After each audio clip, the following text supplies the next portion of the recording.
It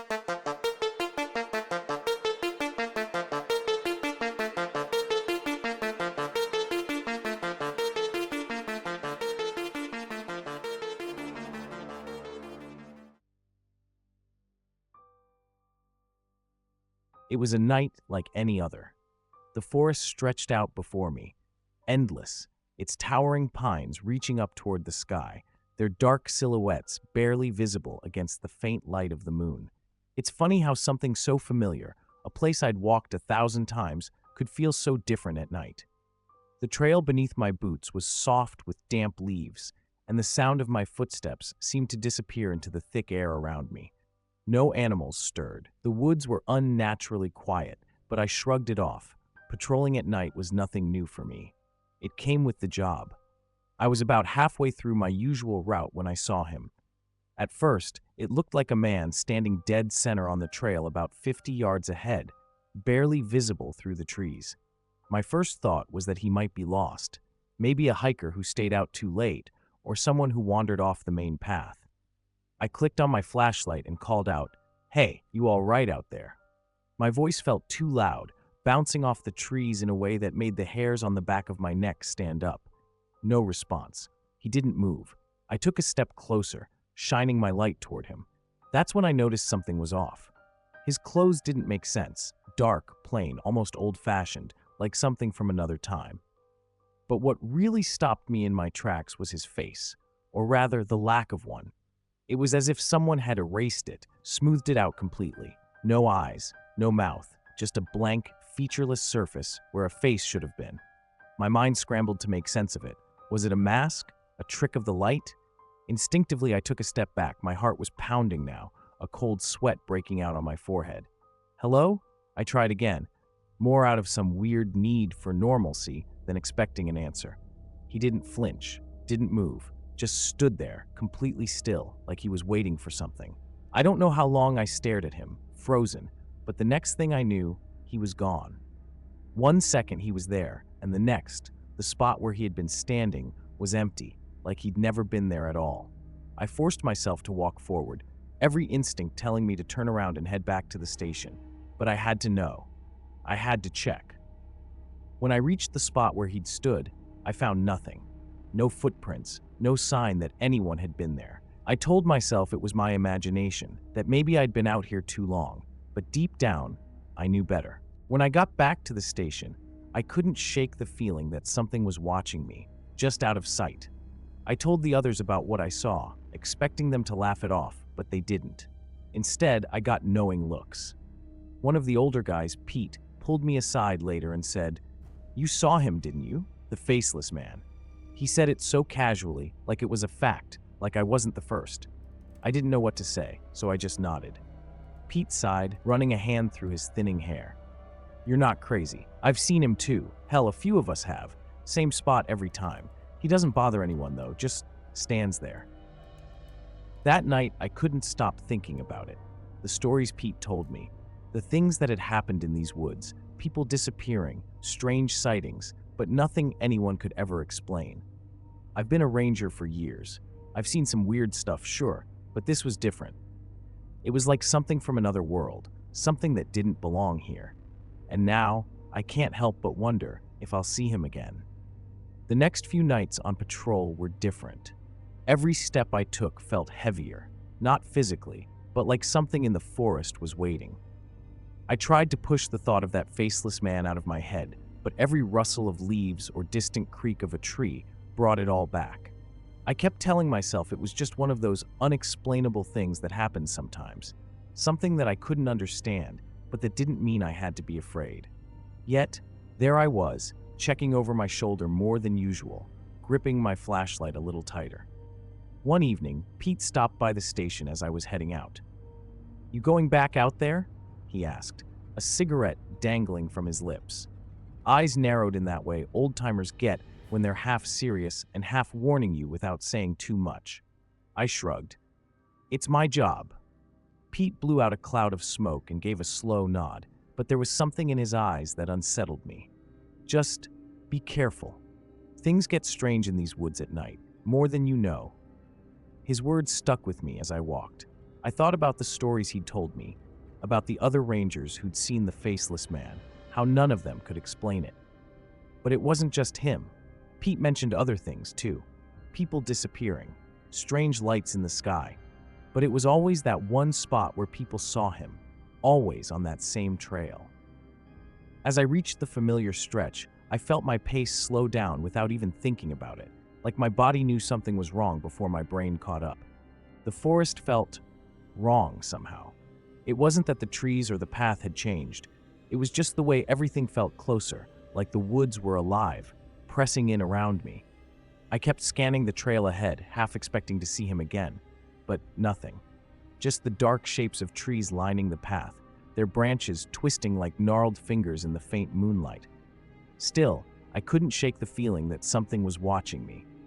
My heart was beating faster than it should have been for a quiet patrol. I stopped for a moment, shining my light into the trees. I didn't expect to find anything, but that didn't stop me from looking. The beam of the flashlight cut through the darkness, and for a second, I thought I saw movement. Just a shadow, maybe, but it was enough to send a shiver through me. I took a breath, shaking my head, and muttered under my breath, "Get a grip, Mark. You're spooking yourself." I continued walking, but I couldn't help but listen. Every small noise, every rustle of the leaves, had me on edge. And then, up ahead, I saw it again. That same figure, standing in the middle of the trail, just like before. My breath caught in my throat. This time, I didn't call out. I didn't want to. I didn't want him to notice me. My flashlight hovered on the edge of the figure, not quite touching it, like I was afraid that if I illuminated it fully, it would become too real. I tried to reason with myself. Maybe it's just some guy playing a prank. But the cold knot of fear in my stomach told me otherwise. I stood there, frozen, watching him. He wasn't moving, but I couldn't shake the feeling that he was somehow aware of me, like he was waiting for me to do something. For what felt like an eternity, neither of us moved. And then, just like before, he vanished. Not like he walked away, but like he simply wasn't there anymore. 1 second he was standing there, and the next, the trail was empty. My legs finally obeyed me, and I turned around, walking back faster than I intended. It took everything I had not to break into a run. When I got back to the station, Pete was still there, nursing his cigarette. He didn't need to ask what happened. One look at me, and he knew. "You saw him again, didn't you?" I didn't say anything to Pete at first. I just stood there, trying to calm myself down, trying to get the tremor in my hands to stop. He took a long drag on his cigarette, waiting, like he had all the time in the world. Finally, I nodded. "Yeah, I saw him." My voice sounded distant, like it wasn't even mine. Pete didn't react, just flicked the ash from his cigarette and looked out at the trees beyond the station window. "He's been around longer than any of us," he said quietly, almost to himself. I wanted to ask what that meant, but something about the way he said it made me hesitate. There was a weight in his words, like this wasn't just a weird story he was passing along. There was history here, something deeper, but I wasn't sure I wanted to know. My mind kept replaying the moment when the figure disappeared, the way the world seemed to swallow him whole. It wasn't natural. Hell, none of this was. That night, I couldn't sleep. Every time I closed my eyes, I'd see that smooth, blank face staring at me. Or worse, I'd see him standing at the foot of my bed, watching. I'd jerk awake, heart racing, convinced he was there. I had to keep reminding myself I was safe, that I was home, miles away from the trail. But that didn't stop the feeling that I'd brought something back with me. Something that was still out there, waiting. The next morning, I sat with Pete over a couple of stale coffees. I needed answers. "So what's the deal with him?" I asked, keeping my voice low, even though it was just the two of us in the break room. Pete sighed, rubbing his temples like he was tired of talking about it. "Nobody knows for sure. He's not just a ghost, though. It's different. Some folks say he's some kind of warning. Others think he's tied to all the people who've gone missing out here. All I know is, if you see him more than once, it's best to stay away from that trail for a while." That hit me harder than I expected. "More than once?" I asked, my throat dry. Pete nodded slowly. "Once is bad enough. Twice, well, that means he's noticed you." There was a pause, thick and heavy between us. I didn't know what to say to that, and frankly, I wasn't sure I wanted to hear any more. But Pete wasn't done. You think he's gone when you stop seeing him, but he's not.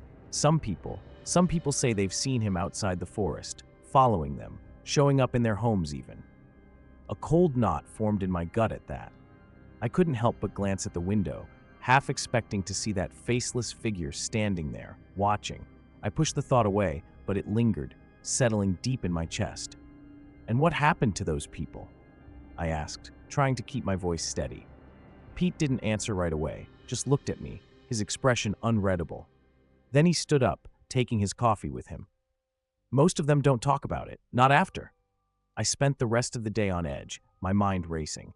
Every noise, every flicker of movement out of the corner of my eye set me on edge.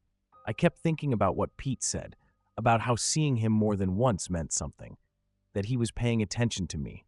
But I couldn't understand why. Why me? What did he want? And more importantly, what would happen if I saw him again? I tried to convince myself to stay away from that trail. I really did. For a few days, I managed it, took different routes, kept busy with paperwork, anything to avoid thinking about him. But it wasn't enough. Every time I looked at the map on the wall, my eyes drifted to that spot, the one place I told myself I wouldn't go back to. Yet, I felt this pull, like something unfinished. It's hard to explain. It wasn't curiosity exactly. More like the sense that if I didn't go back, if I didn't confront whatever this was, it wouldn't leave me alone. The thought of him showing up somewhere else, outside of the forest, outside of where he belonged, was worse than facing him again. One night, after my shift ended, I found myself standing at the edge of that trail. It was late, too late to be out there, but the moon was bright enough to light the path. I don't know what I was expecting. Maybe I thought he wouldn't be there. Maybe I thought I was just overreacting, that it had all been some kind of elaborate trick my mind played on me. But as I stood there, staring down the empty trail, I knew deep down that wasn't true. I walked slowly, every step deliberate, my flashlight cutting through the darkness. The trees felt different now, closer somehow, like they were watching. My footsteps seemed too loud, crunching over leaves and twigs, the sound bouncing back at me from all directions. I kept looking ahead, half expecting to see him, but the path remained empty. It should have been a relief, but instead, it only made me more anxious. It was like waiting for something to happen, knowing it would, but not knowing when. Then, without warning, I felt it. That same presence like before. The hairs on the back of my neck stood up, and I stopped dead in my tracks. I didn't want to turn around, but I couldn't stop myself.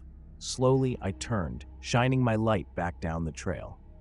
And there he was, standing perfectly still, just as before. Faceless, motionless, watching me without eyes. My breath caught in my throat. This time, I didn't even try to speak. There was no point. He wouldn't respond. I could feel the cold sweat creeping down my back, but I stayed where I was, frozen. I don't know why, but something kept me rooted to the spot. Maybe it was fear, or maybe it was that same pull that had brought me here in the first place. It was like he wanted me to stay, like he was waiting for something. But what? We stood there for what felt like hours, though it couldn't have been more than a minute or two. Then, just like the last time, he disappeared. Not a sound, not a movement, just gone. But the worst part wasn't that he vanished. It was that, for a brief second, I thought I saw something else.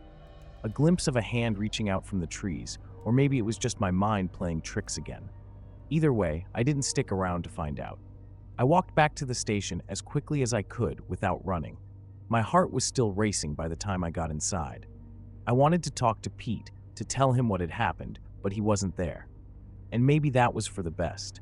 What could he say that would make this any better? What could anyone say?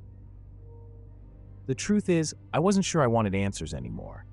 Answers meant admitting this thing was real, that it was still out there, and that it had its eyes, if you could call them that, on me. The days after that second encounter were some of the longest of my life. I couldn't shake the feeling that he was still out there, watching, waiting. Even when I wasn't on patrol, I'd catch myself glancing out my window, expecting to see him standing by the tree line, just waiting for me to notice him. I stopped talking to Pete about it. I stopped talking to anyone about it. There wasn't much to say. What could I even explain? I keep seeing this faceless man who disappears without a trace. people would think I'd lost it. But it wasn't just when I was at work. That's what started to scare me. I'd wake up in the middle of the night, my heart pounding, convinced I heard something outside my window.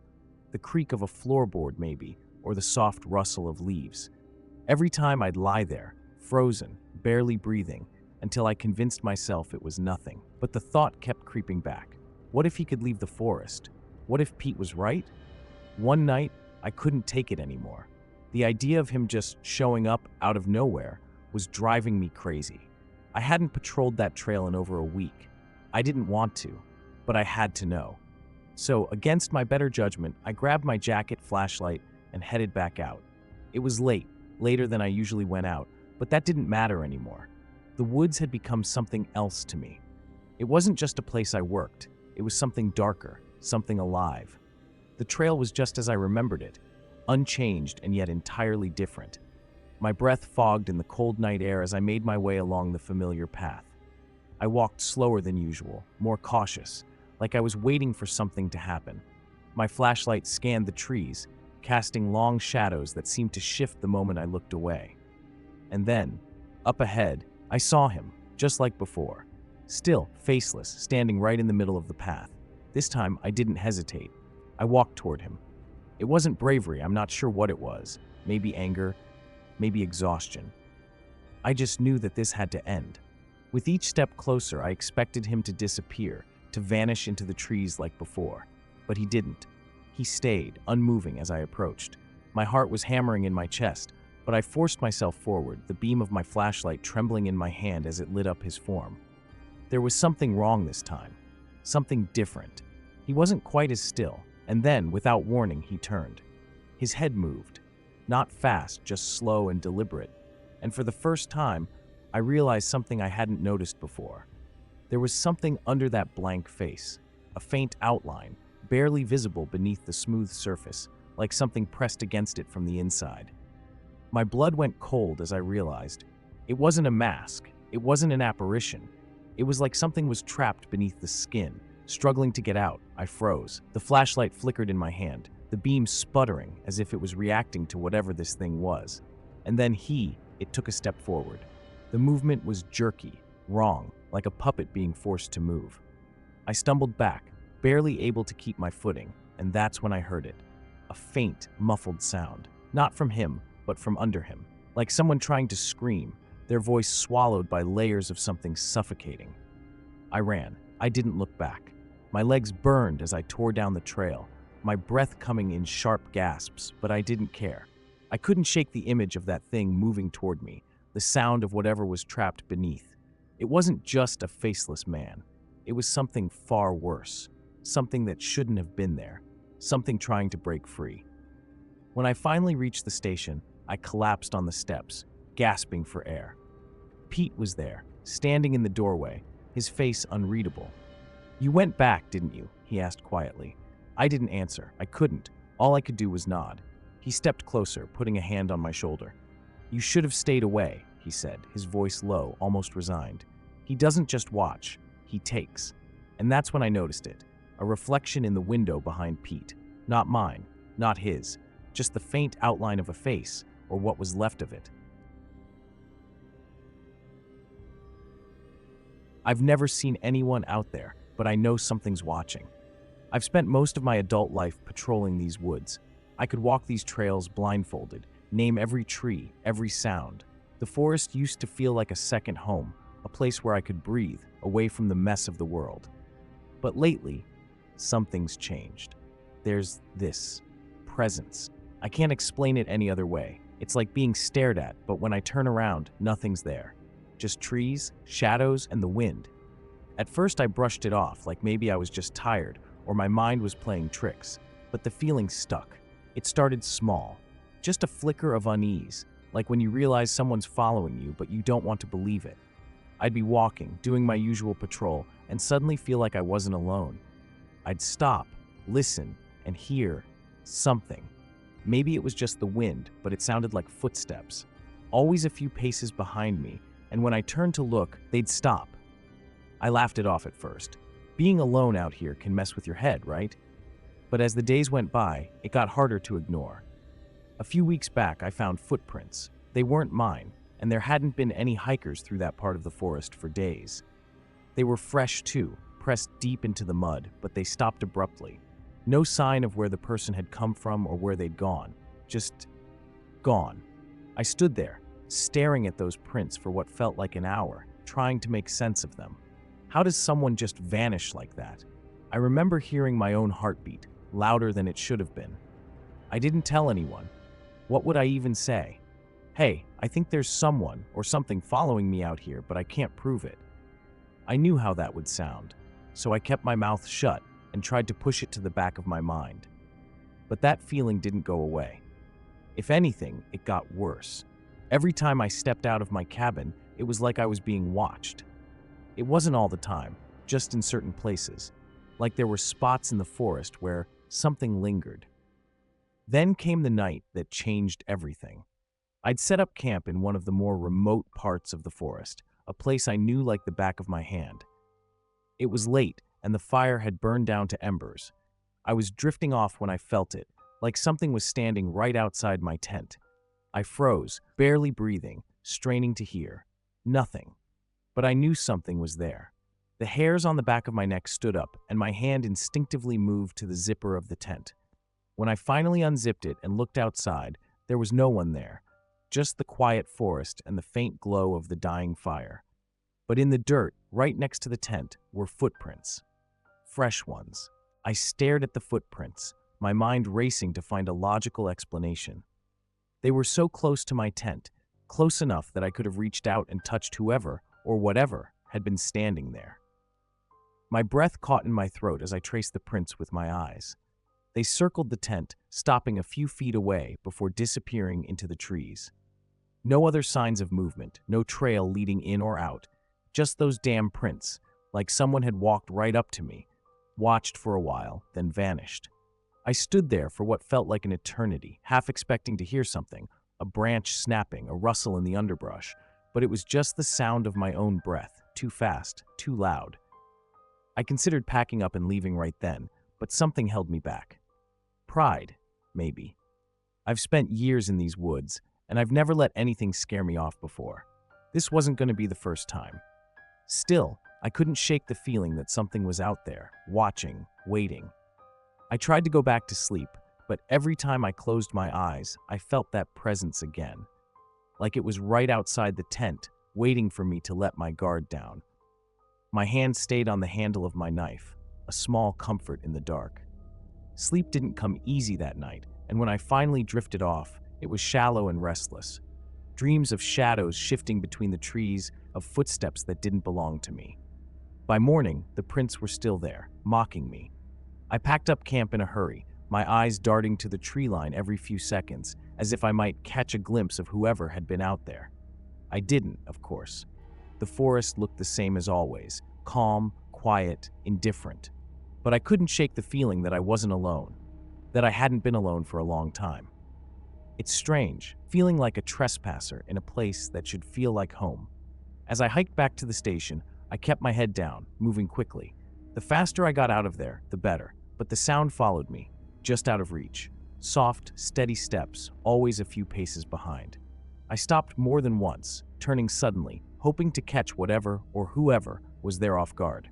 But it was always the same, nothing. Just the trees, the wind, and the fading crunch of my own footsteps.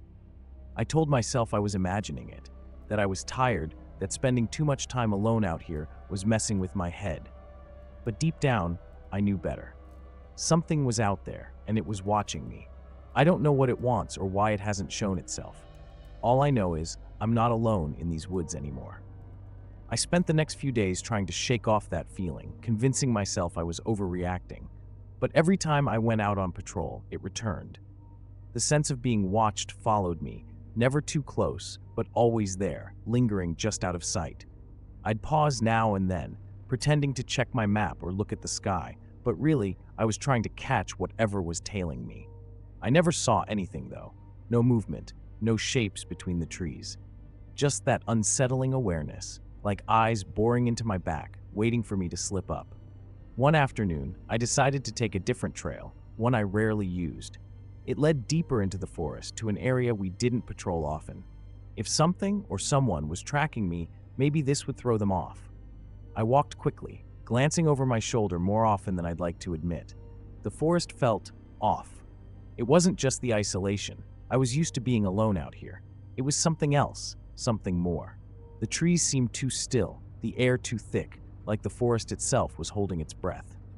About halfway through, I found a clearing, perfect for a break. I set down my pack and sat on a fallen log, wiping sweat from my brow. The clearing was quiet, almost peaceful, but that nagging feeling remained, like it was lurking just beyond the tree line. I stared into the shadows, daring them to move, but everything stayed still. I almost laughed at myself for being so jumpy, but before I could relax, I noticed something strange. There were tracks. Not animal prints, but boot marks, leading in a straight line through the clearing and disappearing into the woods on the other side. They were fresh. My heart pounded as I stood up, scanning the area. Whoever had left those tracks was close, too close. I hadn't seen anyone all day, and there were no reports of hikers or campers in the area. No one should have been out here. I thought about calling it in, but what would I say?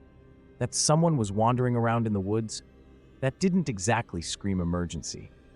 Still, I couldn't shake the feeling that this wasn't just some lost hiker. I decided to follow the tracks, my hand resting on the radio clipped to my vest, ready to call for backup if needed. The prints led deeper into the trees, winding through thick brush and uneven ground. I moved cautiously, stepping as lightly as I could, the forest closing in around me with each step. The further I went, the more uneasy I felt, like I was walking into a trap. Then, the tracks stopped. Just like that. 1 second, they were there, clear as day, and the next, they vanished. No sign of a struggle, no change in the terrain. It was like whoever or whatever had left them had simply disappeared. My breath caught in my throat as I scanned the area, my pulse pounding in my ears. I turned in a slow circle, half expecting to see someone standing just behind me, but there was nothing. Just the trees, the empty path, and the tracks that led nowhere. I decided to spend the night in the forest to see if I could catch whoever had been stalking me. It was a decision born out of frustration and a need to confront the unsettling feeling that had been haunting me. I set up camp in the clearing, trying to ignore the tracks that had disappeared so abruptly. My gear was spread out, and I made a small fire to keep warm. The forest around me felt alive, the rustling of leaves and distant calls of wildlife forming a constant backdrop to my thoughts. As night fell, the shadows seemed to stretch and deepen, blending together until it was hard to tell where one ended and another began. I checked my gear, ensuring my flashlight and radio were within reach. The feeling of being watched was stronger than ever. I tried to focus on the fire, its light flickering and dancing, but my mind kept drifting back to the tracks and the strange absence of any further signs. I lay in my tent, trying to sleep, but the discomfort grew as hours passed. Every little sound made me jump, branches cracking, the distant hoot of an owl, the breeze brushing against the tent fabric. My thoughts raced, piecing together everything that had happened. Why had the tracks stopped? Who was out there, and why had they been so careful to avoid detection? The longer I lay there, the more certain I became that something was not right. Around midnight, I awoke with a start. The hairs on my neck stood up as I realized I wasn't alone. The sounds outside my tent were too deliberate to be animals. I heard footsteps, slow, measured, and unmistakably human. They were close. I held my breath, listening intently. The footsteps circled around my tent, pausing as if the person was inspecting it, assessing my location. I grabbed my flashlight and unzipped the tent slowly, careful not to make any noise.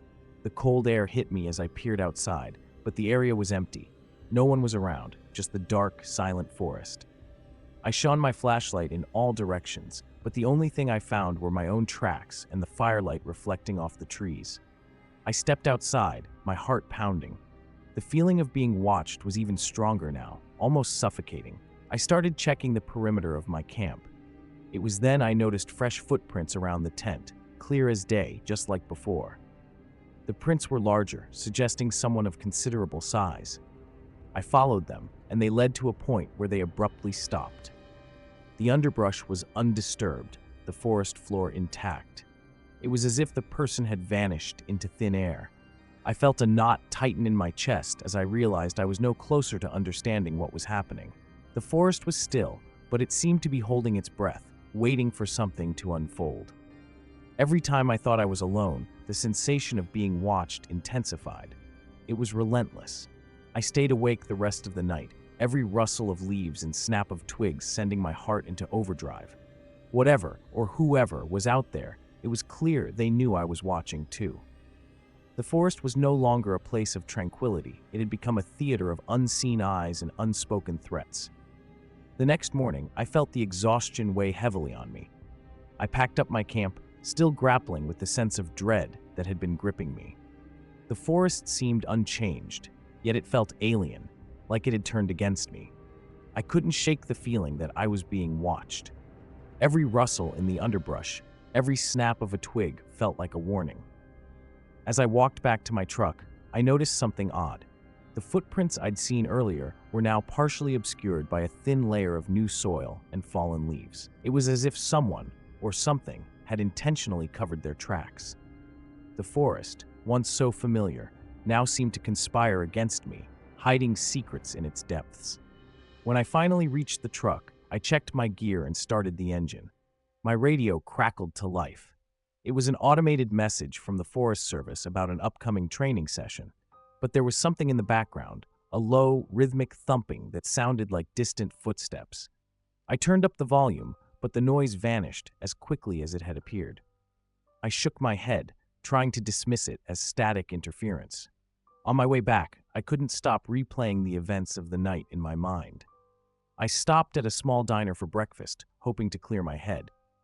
I recounted the events to the waitress, trying to find some rational explanation.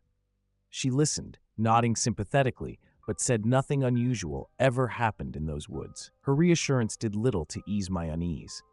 Later, I found myself staring at the pictures I'd taken during my patrol. I zoomed in on a photo of the clearing, taken just before I set up camp. In the background, faint but unmistakable, was a dark figure near the edge of the trees. It was barely discernible, but its shape was unmistakable. I stared at it, feeling a chill run through me. Who or what had been watching me all this time? The final shock came as I reviewed the footage from my trail camera, set up the day before. The camera, positioned to capture any movement, had recorded footage of something, or someone, standing near my tent for hours, moving in and out of the frame. The figure was obscured by the night and trees, but it was clear they were not alone. It dawned on me that whatever was watching me had not only been following, but had also known how to evade capture. I'm left with more questions than answers. My experiences have changed how I see those woods. I thought I understood the forest and its rhythms, but now it feels like a place where shadows hold secrets and eyes linger just beyond my sight. I'm haunted by the feeling that someone or something is still out there, watching, waiting. And now, I can't shake the thought that I'm no longer just a visitor in the forest. I've become a part of its mystery. Sometimes, as I lie in bed at night, I find myself wondering if the shadows at the edge of my vision are simply the forest's way of reminding me that it's never truly alone. When I first heard those screams, I thought it was a joke. The kind of joke that only the wilderness would play on you. I was patrolling the Grand Canyon, an area I'd worked for years. The night was clear, stars shining, no wind to rustle the leaves. The canyon had its own beauty, and I was used to its quiet isolation. But then came the screams. Raw, anguished, unmistakably human. I was near the edge of a particularly isolated ravine when I heard them. The sound cut through the stillness like a knife. It was a guttural cry for help, filled with desperation. I froze, scanning the darkness, straining to locate the source. My flashlight's beam cut through the black, but it only revealed the emptiness around me. My heart was pounding. I knew I had to find out what was happening. I carefully made my way toward the ravine. The path was rugged, every step a challenge. The screams seemed to bounce off the canyon walls, coming from every direction at once. The echo was maddening. I called out, hoping someone might hear me and respond. "Hello, is someone there?" My voice felt so small against the vastness. No answer. As I reached the edge of the ravine, the screams abruptly stopped. I shone my flashlight down into the depths. The beam revealed nothing but jagged rocks and shadows. I took a deep breath, trying to steady my nerves. The emptiness around me felt oppressive. The only sounds now were my own breathing and the distant calls of night creatures. It was as if the screams had never existed, just an illusion conjured by the canyon. The next few days were unsettling. I couldn't shake the feeling of those screams clinging to me. My colleagues noticed my distraction. "Everything okay, David?" they'd ask. I'd just nod, unable to put into words the growing anxiety. I started researching the ravine's history, hoping to find a rational explanation. What I found made my blood run cold. Reports of multiple suicides over the years. I began to wonder if those anguished cries were more than just echoes. The revelation left me uneasy, and the screams became a nightly torment. Every patrol was marred by a sense of foreboding. I started to feel like the canyon was alive, aware of my presence. It was as though the spirits of those lost were trying to reach out, and the ravine was their stage. I couldn't ignore the feeling that something was watching me, waiting for me to join them in their despair. Each night, I'd lie in my tent, the darkness outside feeling thicker, more oppressive. The screams would start again, distant but persistent. I began to question my sanity. Was I hearing things, or was there a darker force at work? The Grand Canyon had always been my sanctuary, but now it felt like a trap, a place where the echoes of the past were calling me to a fate I couldn't escape. Days passed, but the echo of those screams seemed to linger in my mind. Each patrol became a battle against a rising sense of dread. The Grand Canyon, once a vast and serene expanse, now felt like a labyrinth of hidden threats. I kept expecting those screams to pierce through the quiet, but they remained elusive, like a shadow at the edge of my vision. I decided to investigate further, hoping that knowledge might bring some relief. My research led me to old records and news clippings about the ravine.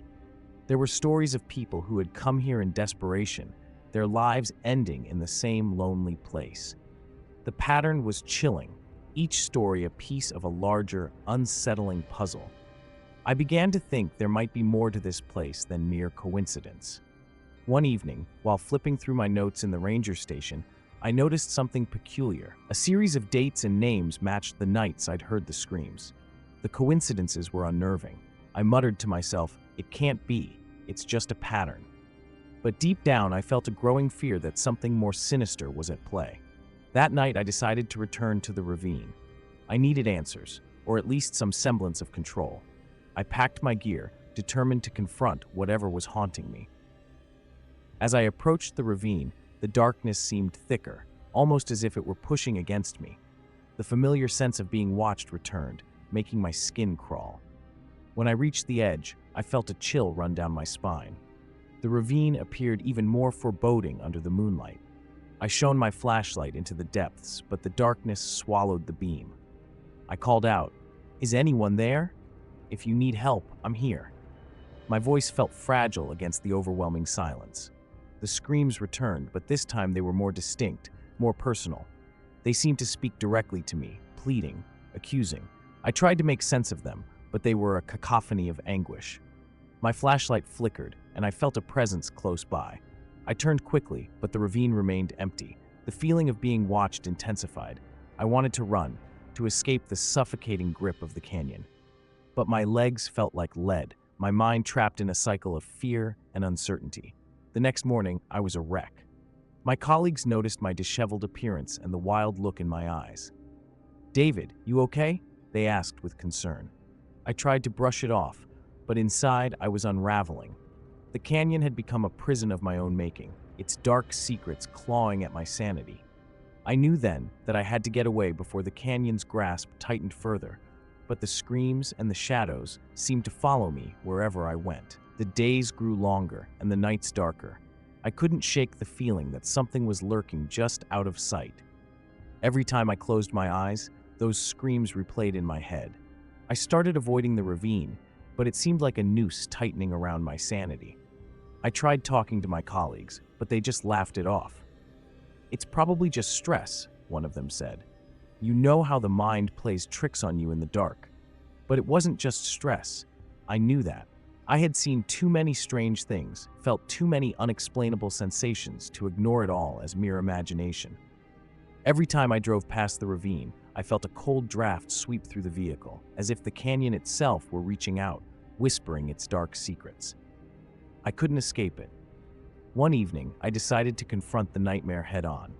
I returned to the ravine armed with more equipment, a camera, audio recorder, and a sense of grim determination. I set up my gear at the edge, trying to capture whatever was haunting me.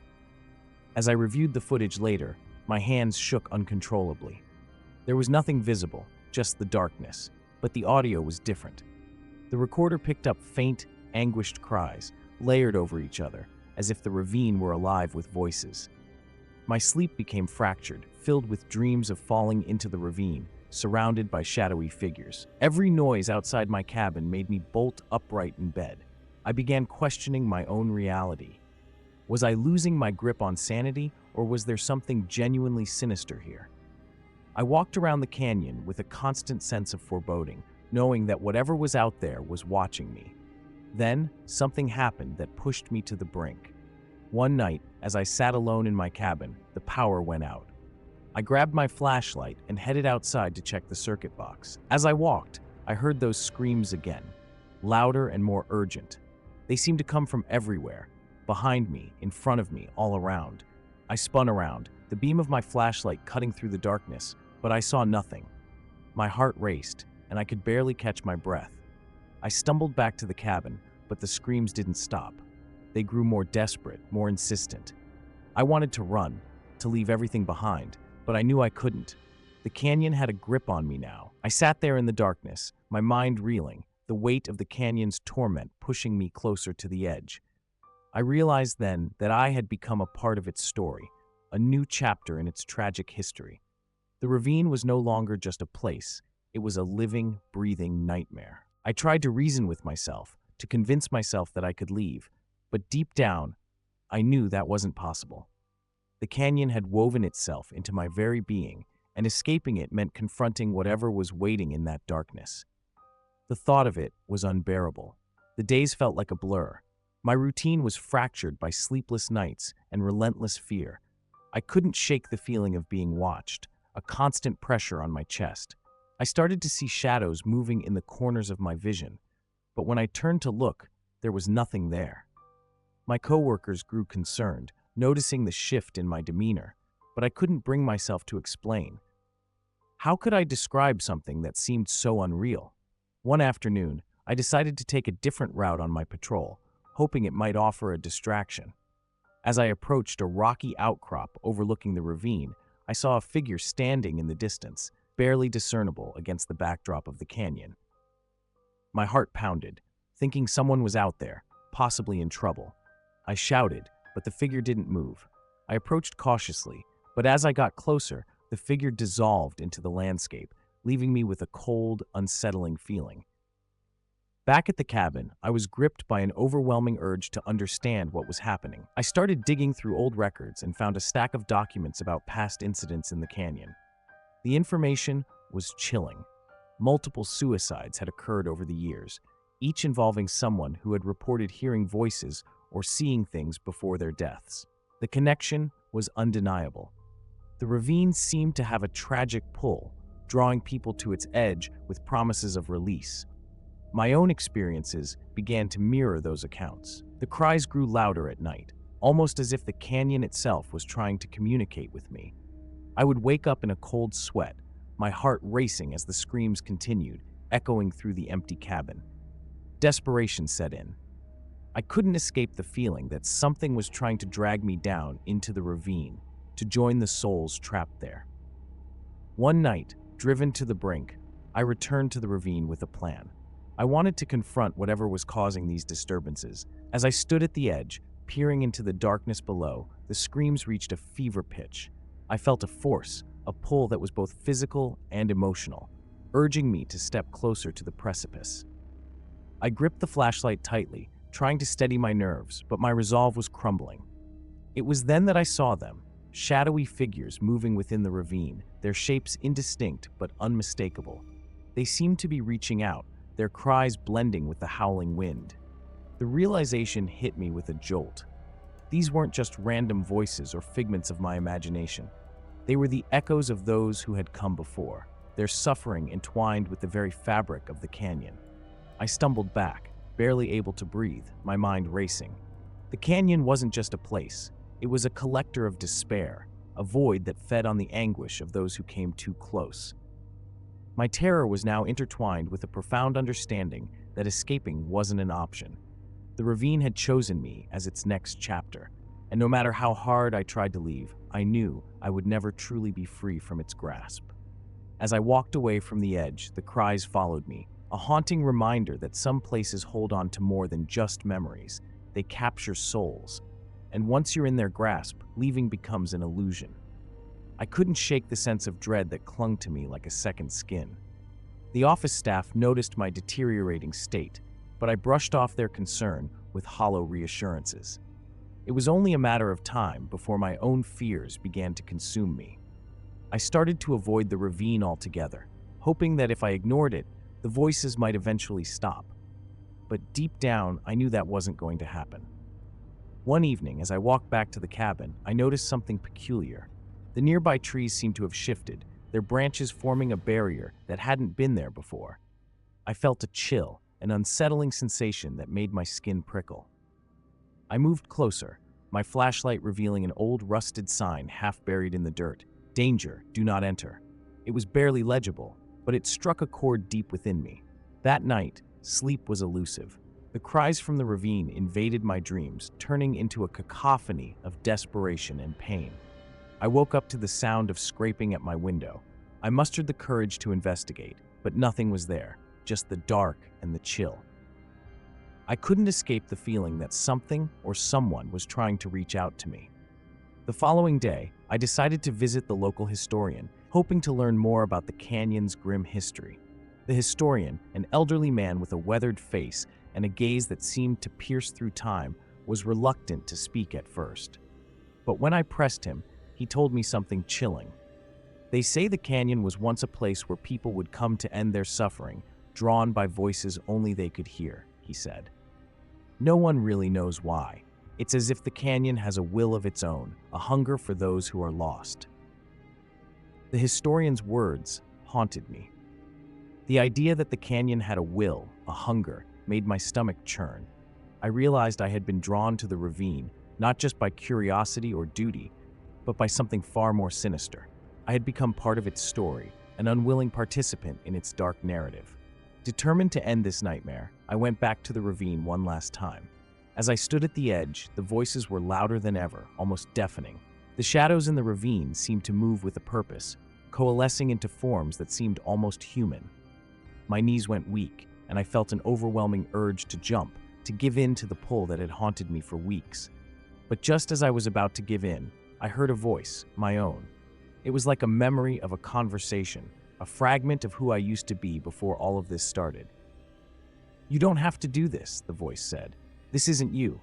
It snapped me out of my trance. I stumbled back, gasping for air, my mind racing. I realized the canyon wasn't just trying to take me, it was trying to erase me, to make me one with its eternal sorrow. I fled from the edge, my heart pounding. As I left, I couldn't shake the feeling that the ravine had marked me, that its hunger was far from sated.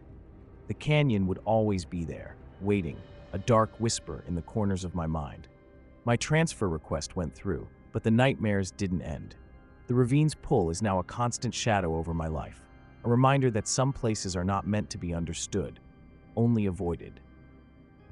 I left the Grand Canyon, but it never truly left me. The canyon had claimed its part of me, and no matter where I go, I know it's out there, waiting for the next lost soul to wander too close to its edge. I always thought the night shift at the gas station would be a monotonous but safe job. The place was in the middle of nowhere, surrounded by miles of barren desert in Nevada. My shift started at dusk and ended at dawn, with only the hum of the refrigerator and the occasional gust of wind to break the quiet. Most nights, the routine was predictable, but everything changed one night. It was around midnight when I first saw him, a figure standing at the edge of the parking lot, barely visible in the dim light. I noticed him on the security monitor while I was restocking the shelves. At first, I thought it was a trick of the light or perhaps someone playing a prank. I shrugged it off, telling myself it was probably nothing. The next night, the same thing happened. This time, I was sure the figure had moved closer to the store. My heart pounded as I watched him on the screen, standing there, just watching. I decided to confront him. As I stepped outside, the gravel crunched under my boots and my flashlight cut through the darkness. I scanned the area but found no one. The figure had vanished. I tried to dismiss it as my imagination running wild, but the figure appeared again the following night, even closer than before. I felt a creeping sense of dread. Was someone really out there, or was it all in my head? I began to lose sleep, constantly checking the cameras for any sign of movement. Desperation set in. I asked my colleagues to help review the footage, hoping someone else could see what I was seeing. They came by, checked the recordings, and found nothing unusual.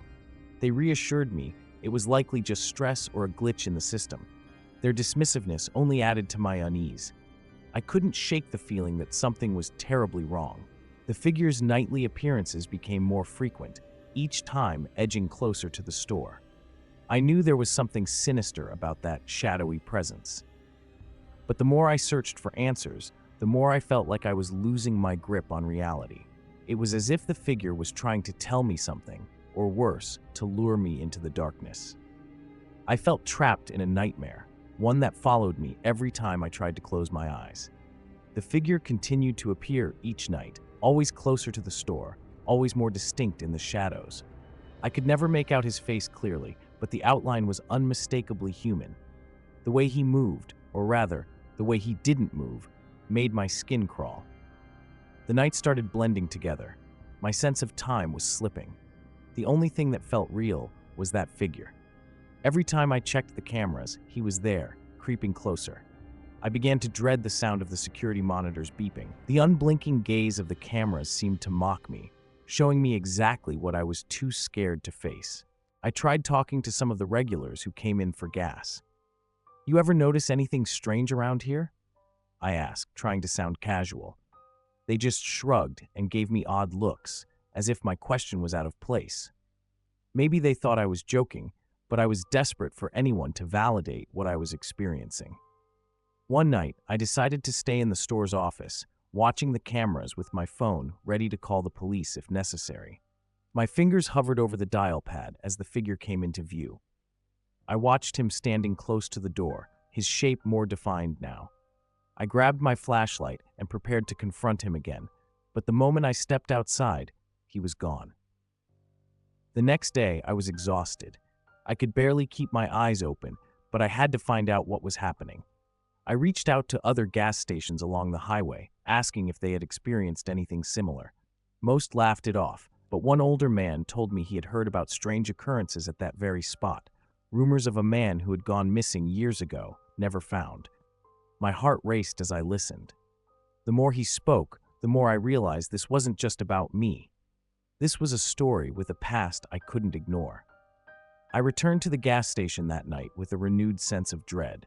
The figure appeared again, now so close I felt as though I could reach out and touch him. My fear was paralyzing. Was he trying to tell me something, or was he simply trapped in his own agony, trying to drag me into it? I was starting to lose grip on what was real. The figure's appearances were no longer just unsettling. They were consuming my thoughts, dragging me into a relentless spiral. Each night, as the shadows lengthened, my anxiety grew. I could almost feel the figure's presence before I even saw him. That night, I decided I couldn't just wait in the office anymore. I had to confront him, face to face. My flashlight seemed like a flimsy defense against the darkness outside. With my heart hammering in my chest, I stepped out into the parking lot. The air was cold, and every rustle seemed louder than usual. I scanned the area, searching for him, but he was nowhere to be seen. I ventured closer to the edge of the lot, where the shadows seemed thicker. I kept hearing faint rustlings, but every time I turned, nothing was there. I felt like I was being watched, but by whom or what, I couldn't say. My flashlight beam cut through the darkness, but it only revealed the emptiness around me. My footsteps echoed unnervously in the quiet. When I returned to the store, drenched in cold sweat, I decided to check the security footage. The monitor displayed nothing but static. My hands trembled as I rewound and fast-forwarded, but there was no sign of the figure. The footage seemed almost deliberately erased, as if someone or something didn't want me to see what was happening. Desperation led me to a deeper search for the truth. I revisited the old man's story. He mentioned a missing person who had vanished years ago in the area, but details were scarce. I scoured through local archives and historical records, piecing together snippets of information. The more I uncovered, the more I felt like I was getting closer to something dark and elusive. One evening, as I combed through old police reports in the dusty back room of the gas station, I stumbled upon a chilling detail. A witness had reported seeing a man standing near the parking lot on the very night of the disappearance.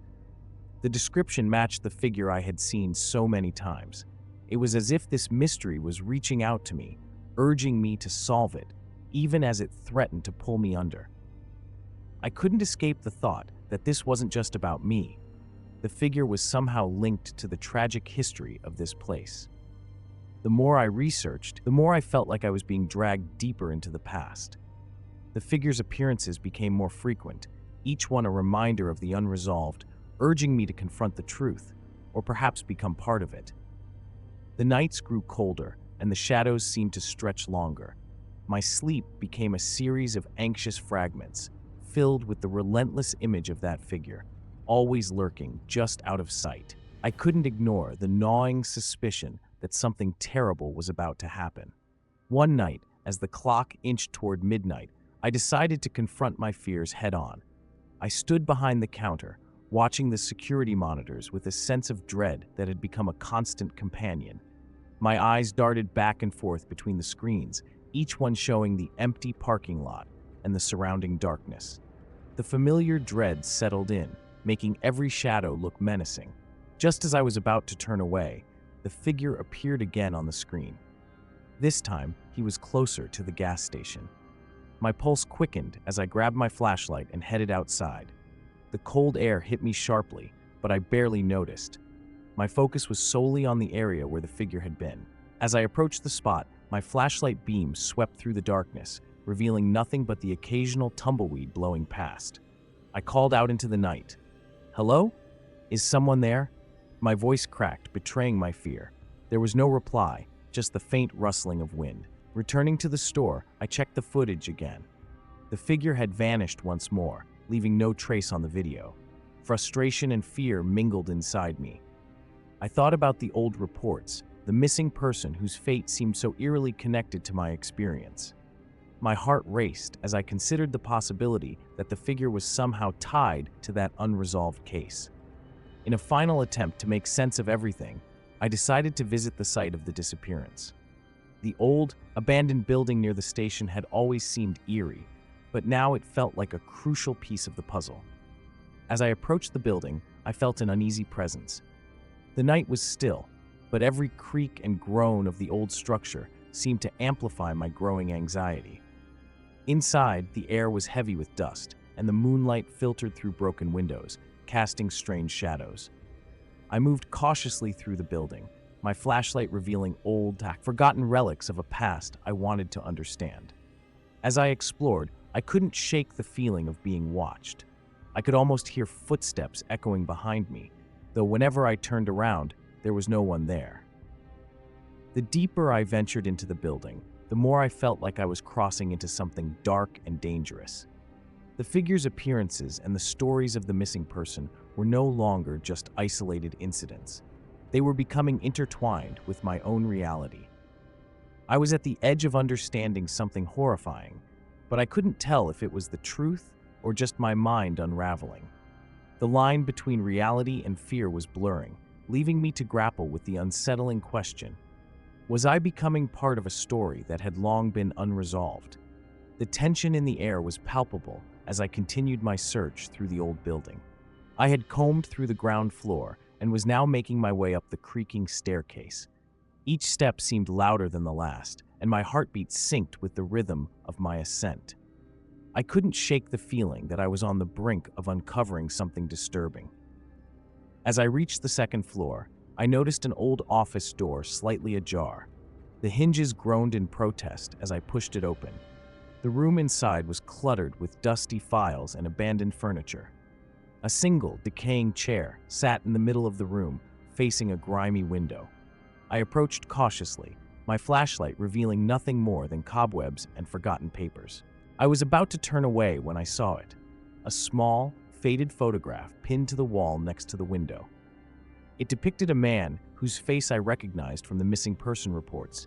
His photo was strikingly similar to the figure I had seen. My breath caught in my throat. The image of that man, with his dark eyes and solemn expression, seemed to stare back at me, unblinking. A shiver ran down my spine, but I forced myself to focus. Suddenly, a cold draft swept through the room, and I heard a faint rustling behind me. I spun around, but the office was empty. The photo seemed to pulse with an eerie energy, as though it was alive. I felt a wave of panic rise within me. My mind raced through the possibilities. Was the man in the photo somehow connected to the figure I kept seeing? Had he been hiding in this very building? Desperate for answers, I decided to investigate further. I followed a narrow hallway that led to a small storage room. The door was barely hanging on its hinges, and as I entered, my flashlight flickered. I had hoped for a clue, but instead I found more old files and a faded map of the area. My eyes scanned the map, and something caught my attention. A small red X marked a spot just outside the building. My hands were trembling as I left the building and made my way to the marked location. It was a barren patch of ground, overgrown with weeds. As I started to dig, the reality of what I might find weighed heavily on me. My hands scraped through dirt and rocks until I hit something solid. My heart raced as I pulled away the dirt to reveal a rusty metal box. Inside the box, I found a bundle of old papers and a single key. The papers were a journal, its pages filled with frantic handwriting. The entries described a man's descent into paranoia, mentioning a figure that had been following him, just like what I had experienced. The last entry was a desperate plea for help and a note about the key, but it was never clear what it was for. As I held the key in my hand, I felt a chilling realization. The figure wasn't just a haunting presence, it was a part of something much darker. The man's disappearance had left a void that was now somehow linked to my own nightmares. I glanced back at the building, a new understanding dawning on me. I had uncovered a fragment of the truth, but the full picture was still hidden in the shadows. The sense of unease was overwhelming. I had unearthed something disturbing, yet the true horror was still out there, waiting to be revealed.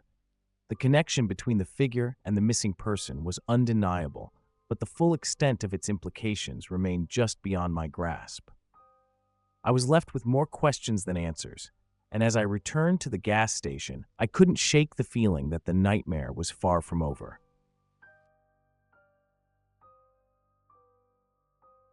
I worked the night shift at a truck stop along a deserted stretch of highway in Illinois. My hours are long, from 11 p.m. to 7 a.m., and most nights are quiet. The trucks roll in and out with the occasional driver stopping for a coffee or fuel. It's a lonely job, but it pays the bills, and I've grown used to the rhythms of the night. For a few weeks now, there's been one trucker who comes in around 3 a.m. every shift. He's tall and has a rugged look to him. He always orders a large coffee, black, and we exchange the usual small talk. He tells me he's been driving for years, and his stories about the road are almost comforting in their familiarity. Lately, he seemed more tired, almost as if he's dragging himself through the motions. Despite that, he's always polite and friendly. One night, as I was wiping down the counter, he walked in, looking particularly worn. "You still out here, huh?" he said with a half-hearted smile. I nodded and handed him his coffee. "Yeah, just another night," I replied. He sipped his drink and glanced around the empty store. "You know, this might be my last run," he said. His voice was almost wistful, but I dismissed it as just another tired remark. I began to notice a pattern. He was always there, without fail, around the same time. His tired eyes seemed to tell stories of endless roads and sleepless nights. One night, he mentioned feeling like he was on his last journey. It struck me as an odd choice of words, but I thought nothing of it. We finished our brief chat, and he left as usual, driving off into the dark. A few days ago, while chatting with a colleague, I overheard a conversation about a trucker who had died in an accident weeks before. My blood ran cold as I listened. The description matched the trucker who had been coming in. I brushed it off at first, thinking it was just a coincidence. But the more I thought about it, the more uneasy I felt. The trucker had mentioned it being his last run more than once. I started questioning everything I'd seen and heard. I couldn't shake the feeling of dread that settled over me. Was it possible I had been seeing a ghost? My shifts have become unbearable, and I find myself dreading the 3 a.m. hour. Every time the clock nears that time, I can't help but glance out the window, half expecting to see his truck pulling into the lot again. But I haven't seen him since, and the fear of seeing him again keeps me awake, even when my shift ends. Since I learned about the trucker's death, every shift feels like a test of will. The truck stop looks the same, dim lights casting long shadows, the hum of the refrigerator in the back, and the occasional creak of the old floorboards. But everything feels different now. Every sound, every flicker of light seems amplified, charged with an unsettling energy I can't explain. I try to focus on my tasks, cleaning counters, stocking shelves, and keeping an eye on the security monitors. But my mind keeps wandering back to those late-night visits. What if it wasn't a coincidence? What if the trucker really was making his last run? I replay our conversations over and over, trying to find some clue I might have missed. Each time I do, a chill runs down my spine. One night, as I'm sweeping the floor, a car pulls into the lot. My heart skips a beat as I glance at the security monitor. The trucker's truck isn't there, but the fear has become ingrained. I watch the driver. Just another ordinary person, I tell myself. Yet the anxiety doesn't fade. I find myself searching the parking lot for that familiar truck and dreading the moment I might see it. I reach out to my coworkers, hoping they might have noticed something, anything, but they just laugh off my worries. "You're letting this place get to you," one of them says with a dismissive grin. "It's just your imagination." They don't understand. They haven't been here at 3 a.m., looking into the darkness, half expecting to see something that shouldn't be there. Then, one particularly quiet night, I hear a soft knock on the service counter. My breath catches. I turn slowly, expecting to see someone standing there. But when I look up, the area is empty. The only sound is the dull hum of the lights above. I check the security cameras again, but there's no sign of anyone coming or going. I'm left with the unsettling sensation that I'm being watched. Every night since, I've avoided working the late shift, but the dread hasn't left me. I've become hyper-aware of every noise, every shadow, every slight movement. My sleep is plagued with restless dreams about the trucker, the dark highway, and those chilling words he said about his last journey. I keep telling myself it's all in my head, but the fear is real, and it's becoming harder to ignore. The weeks have dragged on, each night stretching longer than the last. Despite the extra lights I've installed and the small adjustments I've made to the security system, I can't shake the feeling that something isn't right. I still keep seeing the trucker in my mind, his tired eyes, his odd comments. It's like an itch I can't scratch, a memory that won't fade. One evening, while organizing the coffee supplies, I catch a glimpse of the parking lot through the window. My heart races. There's a truck parked at the edge of the lot, its lights dimmed. I tell myself it's just another driver, but my pulse quickens as I look closer. The truck looks eerily familiar. It's the same model, the same color as the one the trucker used to drive. I push my fears aside and try to focus on my work, but my gaze keeps drifting toward the window where the truck still sits, unmoving. I can't see anyone inside. The shadows around it are deep, concealing everything. Every so often, I glance at the security monitors, but they show nothing unusual. I don't see anyone entering or exiting the truck. When the clock strikes 3, I feel a tight knot in my stomach. This was the time the trucker used to arrive. I find myself drawn to the window, unable to look away. I know I should be checking the cameras, making sure everything is normal, but something keeps me rooted to the spot. The fear of the unknown is more powerful than any rational thought. I take a deep breath and decide to confront whatever is causing my anxiety. Stepping outside, the cold air hits me, but it does little to ease my nerves. The truck's engine is silent, and there's no sign of movement. I approach cautiously, my footsteps crunching on the gravel. My heart pounds with each step. As I reach the truck, I notice something unsettling, a faint, almost imperceptible odor of burnt rubber. I look around but see no one.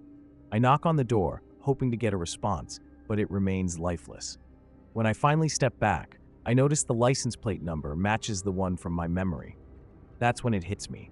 The trucker's truck was the same model, but this truck was parked there weeks before he ever appeared. Inside, my hands shake as I return to the safety of the store. I start to review the security footage from that night, hoping to prove myself wrong. But the tapes show nothing. No truck, no person, just the usual quiet of the lot. The paranoia has reached a new peak. Every creak in the building, every distant sound outside makes me jump. I can't shake the feeling that I'm being watched, that there's something just beyond the edge of my vision. I've come to dread the thought of the night shift, knowing I'll be alone with the lingering shadows of my fears. The days blur together, each one feeling heavier than the last. My shifts at the truck stop have become a test of endurance. I try to shake off the unease, but it clings to me like a shadow. Each night, I struggle with the same fear. Am I alone in this place? Last night, as the clock neared 3 again, I noticed a familiar truck pull into the lot. My pulse raced. It was the same make and model as the one the trucker used to drive. I watched through the window, the darkness making it hard to see clearly. The truck sat there, engine off. I knew I couldn't avoid it. I had to confront whatever was out there. I walked outside, fighting the chill in the air. The gravel crunched underfoot, louder than usual. As I approached the truck, my breath seemed to hang in the cold, feeling more like a barrier between me and the reality I was facing. I couldn't shake the memory of the trucker's last words. "Last ride," he'd said often, always with a tired smile. I had to know what was going on. Standing next to the truck, I peered inside. The cab was empty, but something caught my eye, a coffee cup in the cup holder, almost identical to the ones we use at the stop. It seemed out of place, like a detail that didn't belong. I reached out to touch it, but the moment I did, I heard a sound, a deep, rumbling growl that came from nowhere. I spun around, but there was nothing in sight. I felt a chill run through me, the kind that makes your skin prickle. I tried to focus on the truck, but my mind raced. Why was the truck here? Why now? My thoughts kept circling back to the trucker's accident and the strange feeling I had every time I saw him. I took a deep breath and walked back to the store, feeling a sense of urgency. I needed answers, but I didn't know where to start. Back inside, I reviewed the security footage again, hoping for something concrete. But there was nothing unusual. The camera's timestamp showed the truck arriving and leaving, but no one was ever seen entering or exiting. My frustration grew. I was starting to doubt my own sanity. Was I imagining things, or was something truly wrong? My mind kept going back to the trucker's story, to his comments about his last ride. It all felt like a cruel joke, a trick of the mind. Yet every time I closed my eyes, I saw his face, his tired eyes, his friendly demeanor. I'm not sure how long I can keep working this shift. The dread I feel is more than just fear. It's a constant, gnawing presence that I can't escape. Last night, I finally made the decision to dig deeper. I wasn't sure if it was courage or just sheer desperation, but I had to find out the truth. I went to the local newspaper office early in the morning, hoping to get some information about the trucker I had been seeing. The place was quiet, with only a few reporters and the occasional coffee machine hum. The clerk behind the desk was friendly but looked puzzled when I asked about the trucker. "There's not much I can tell you," she said, glancing at her computer screen, "but I can look up recent obituaries and accidents for you." I thanked her and waited as she typed away. The seconds felt like hours. When she finally handed me a printout, I scanned through it quickly. The name matched the trucker's, but it was the details that caught me off guard. The obituary mentioned that he had died in an accident on a remote stretch of highway, which happened weeks before I first saw him. My heart raced. How could he have been around if he was already dead? I felt a growing unease, so I drove back to the truck stop, determined to confront the issue directly. The lot was deserted, and the cold air seemed to press in on me. I stood by the truck, the same one I had seen night after night. The truck's engine was still cold, untouched. I reached for the driver's door handle, only to freeze when I saw the nameplate inside. It had the same name as the deceased trucker. My mind raced. Was I being haunted? Or was there something more sinister at play? As I stood there, a shiver ran through me. It wasn't the cold. It was the realization that I had been interacting with someone or something long after their death. My thoughts tumbled, each one darker than the last. Just then, the truck's interior light flickered on, and I heard a voice, soft, almost a whisper. "It's my last ride." I froze, barely able to breathe. The voice was unmistakably his, but the truck was empty. My pulse pounded in my ears as I scrambled back to the store. I spent the rest of the night researching every scrap of information I could find about the trucker, trying to understand what was happening. As dawn broke, I realized that there was no logical explanation. I had seen him, spoken to him, and now he was gone again. I had to confront the reality of what I had experienced. But no matter how much I tried to convince myself it was a trick of the mind, the fear remained. And as I walked away from the truck stop, I knew one thing for certain: I could never work that shift again. I had seen something that defied explanation, and the thought of facing it again made my skin crawl. I left the truck stop behind, a sense of dread hanging over me. The quiet town felt suffocating, the empty streets echoing with the silence of my own disbelief. Whatever had happened was far beyond anything I could understand. The haunting words, "It's my last ride," kept replaying in my mind, and I knew I would never forget the chilling encounter. I remember the night clearly. It was one of those cold, dark shifts that made Denali seem even more imposing. I was out there on my usual patrol, alone in the vast emptiness of the park. The snow was fresh, undisturbed, and the only light came from the faint glow of my flashlight cutting through the darkness. Around 3 in the morning, I started hearing a sound. It was faint at first, like someone ringing a small bell from a distance. I brushed it off as wind playing tricks, or maybe a distant animal, but it didn't go away. The jingling persisted, and it seemed to follow me. I stopped several times to listen more closely, trying to pinpoint where it was coming from, but the sound was elusive. It was like it was dancing just out of reach. The deeper I went into the forest, the clearer the sound became. I could hear it more distinctly now, the soft clinking of metal. I scanned the area with my flashlight, hoping to see something, anything, that could explain the noise. There were no tracks, no broken branches. The forest was still, except for that constant, unnerving jingling. With every step I took, the sound seemed to move with me, as if it was deliberately staying just out of sight.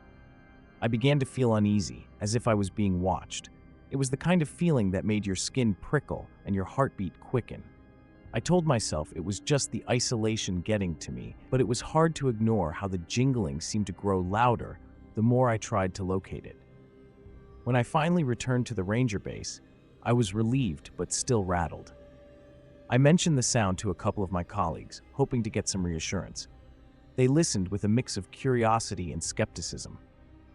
That's when one of the older rangers shared something that made my blood run cold. Decades ago, a man had died in the same area I had been patrolling. He was found frozen to death, and the only item left with him was a chain of small bells. I couldn't shake the feeling of dread as I processed this. The connection between the bells and the sound I had heard was too close to be a coincidence. I couldn't stop thinking about that chain of bells, now entwined with my own unsettling experience. It was a revelation that turned a simple patrol into something far more sinister, leaving me uneasy about the night shifts ahead. The next few nights on patrol, I found myself dreading the same route. The memory of those bells haunted me. Every time I ventured into the woods, the image of that chain of bells and the thought of that man frozen in the snow loomed over me. I tried to shake off the feeling. It was just a story, right? Just old folklore and campfire tales. But every time I heard the crunch of snow underfoot or the distant call of a nocturnal animal, I couldn't help but feel a shiver. The jingling from my last patrol replayed in my mind, and I couldn't escape the unsettling feeling that I might hear it again. One evening, I decided to change up my routine. Instead of taking the usual path, I veered off into a less familiar area. I thought that maybe a new route would help me clear my head and distract me from the noise that had been plaguing my thoughts. Yet, as I walked, the dense forest seemed to close in on me, the trees creating shifting shadows that danced in my flashlight's beam. Then I heard it, the sound of bells. Not faint this time, but unmistakable and close. I froze, my breath visible in the frigid air.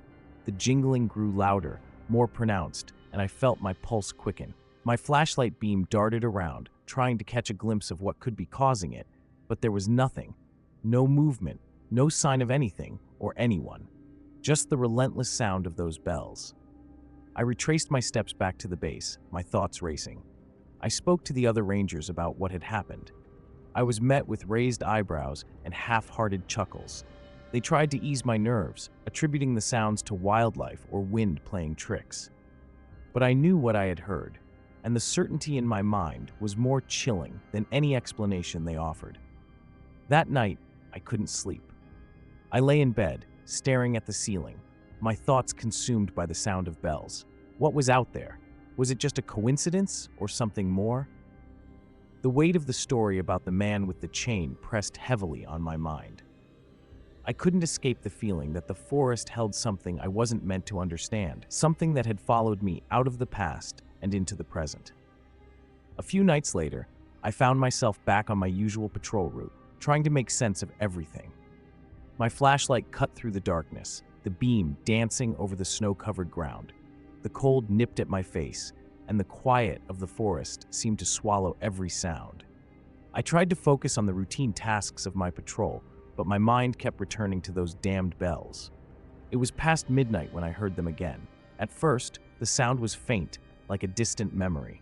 I thought maybe it was just my imagination, a trick my brain was playing on me. But then, the jingling grew louder, closer. It was unmistakable this time, sharp and clear, as if someone was walking right behind me with a chain of bells. I stopped and turned, shining my flashlight in every direction. The beam cut through the darkness, but revealed nothing but the endless expanse of snow and trees. I called out, "Hello? Is someone there?" My voice felt swallowed by the void, and there was no answer, just the relentless jingling that seemed to come from everywhere and nowhere at once. My heart was pounding as I quickened my pace. The bells seemed to be keeping up with me, as if taunting me with their presence. I could feel a creeping sense of dread building up, making it harder to breathe. What was making that sound? Who was it? The thought of the man who had died here years ago, with a chain of bells on him, kept replaying in my mind. It was like the forest itself was mocking me, forcing me to confront a past I didn't fully understand. When I reached the edge of the patrol area, I found the other rangers gathered around, discussing a recent snowfall.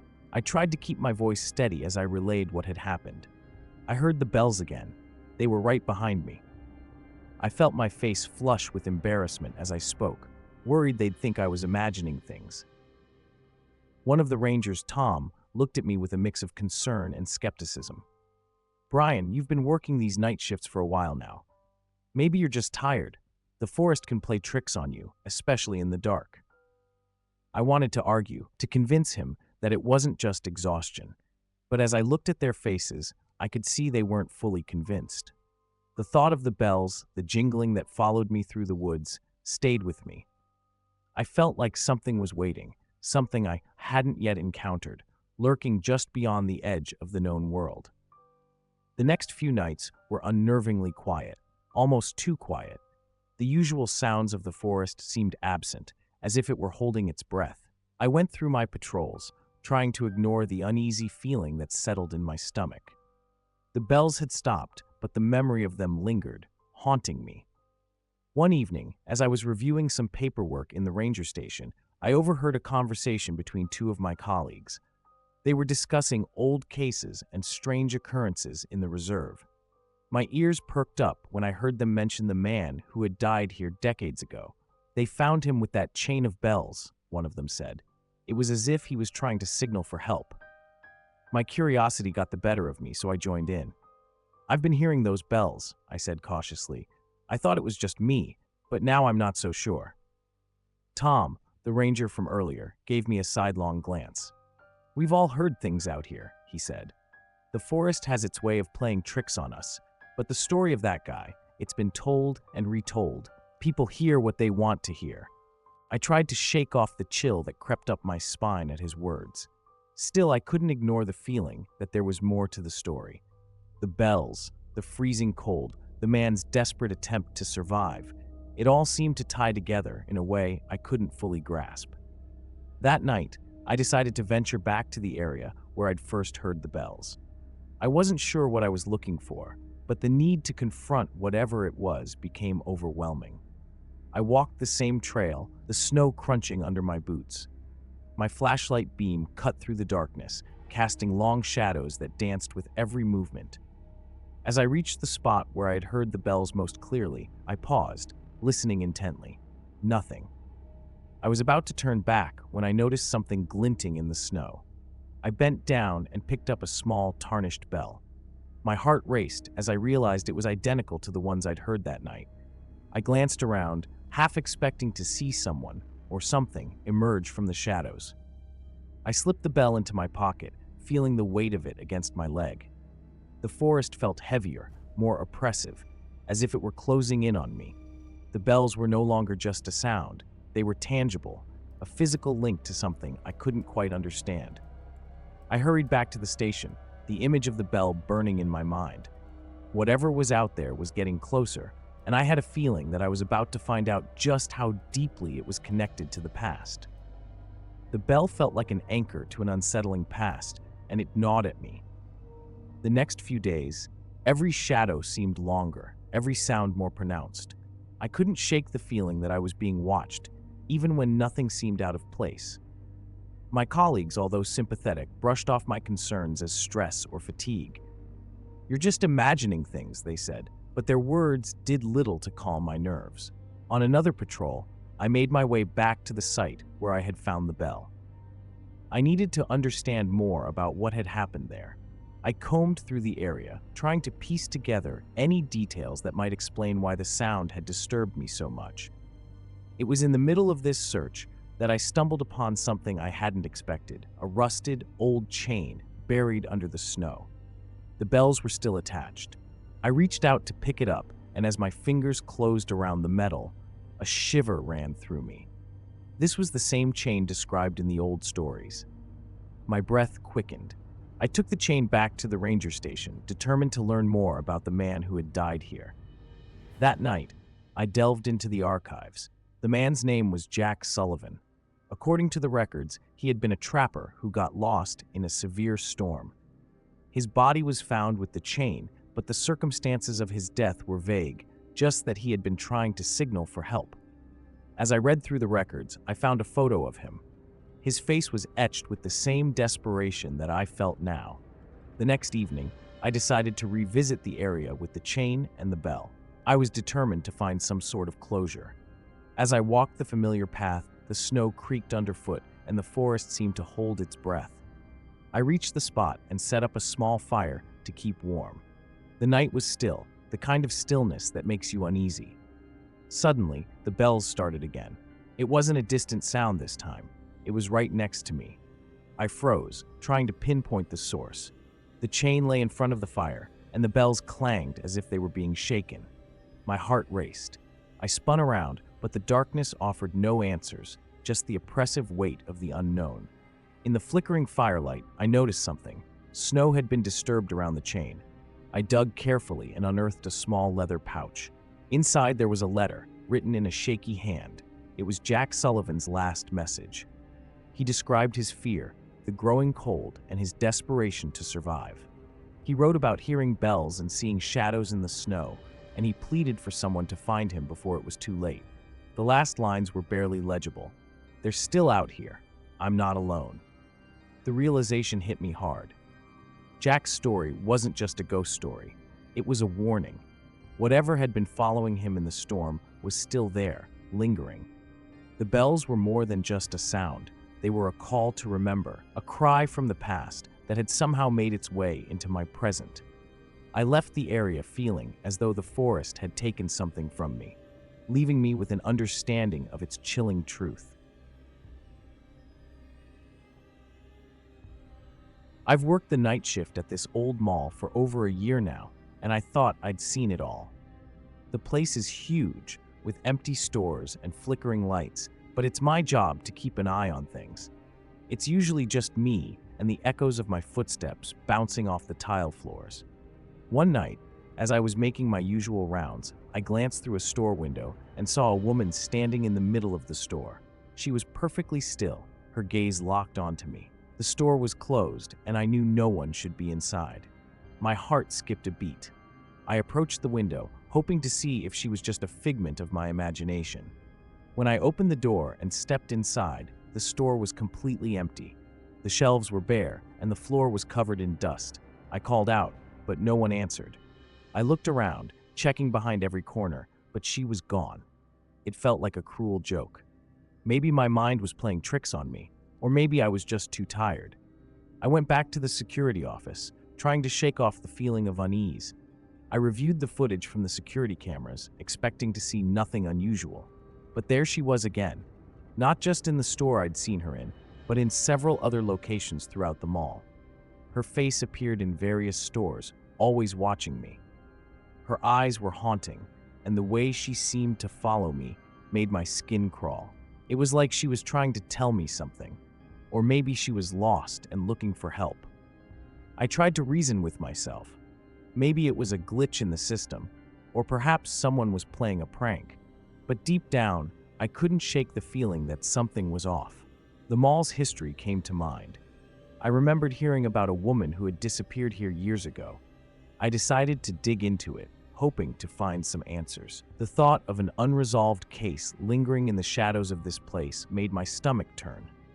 I started researching, pulling up old news articles and police reports. The more I read, the more it became clear that the woman in the footage was the same person, Julia Anderson. She had vanished from this mall, and despite the extensive search efforts, she was never found. The reports mentioned that her last known location was right here, where I worked. The connection was too chilling to ignore. I knew I had to find out more, even if it meant confronting whatever was haunting this place. The next few nights were hard to shake off. Every time I walked through the darkened mall, I couldn't stop thinking about that woman. Her eyes, frozen in that eerie stare, seemed to follow me even when I wasn't looking at the cameras.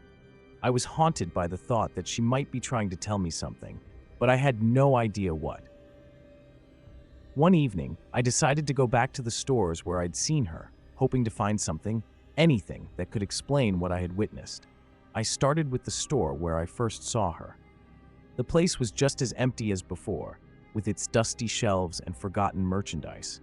I walked through the aisles, peering into corners and under shelves, trying to ignore the chill that crept up my spine.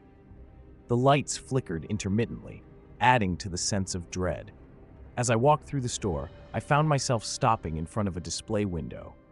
I couldn't shake the feeling that I was being watched. I turned around quickly, expecting to see something, but there was nothing.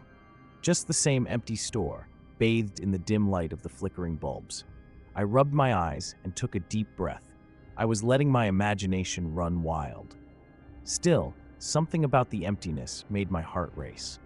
Back in the security office, I watched the footage again. This time, I focused on the places where she had appeared. It was always the same scene, her standing still, staring directly at the camera. There were no movements, no signs of life around her, just her unblinking eyes. I replayed the footage over and over, trying to find a clue, but all I got was that unsettling feeling of being observed. The reports I found about Julia Anderson described her as a woman who had been in the mall alone that night, her last known location matching the areas where I saw her. Her disappearance was a mystery, one that the police had never solved. Each article mentioned her face on missing person posters, her photo smiling brightly. It was hard to reconcile that image with the cold, lifeless stare I saw on the footage. Determined to uncover more, I decided to visit the mall's administrative office during the day. I wanted to see if I could get any more details about Julia's disappearance, or if there were any records or old reports I could access. As I approached the office, the sunlight felt oddly stark compared to the dim, eerie light of the mall at night. I had to know more, even if it meant delving into the past that seemed to refuse to let go. I managed to get access to the administrative office the next day. The sunlight outside felt oddly reassuring compared to the dimness of the mall at night. Inside, the office was cluttered with old files and dusty furniture. I greeted the clerk, a middle-aged woman with a tired smile. "I'm Carlos, the night security guard. I'm looking into a case about a missing woman, Julia Anderson. I heard she disappeared here some years back." The clerk's eyes narrowed, and she gave a slow nod. "Yes, I remember. That was a terrible case.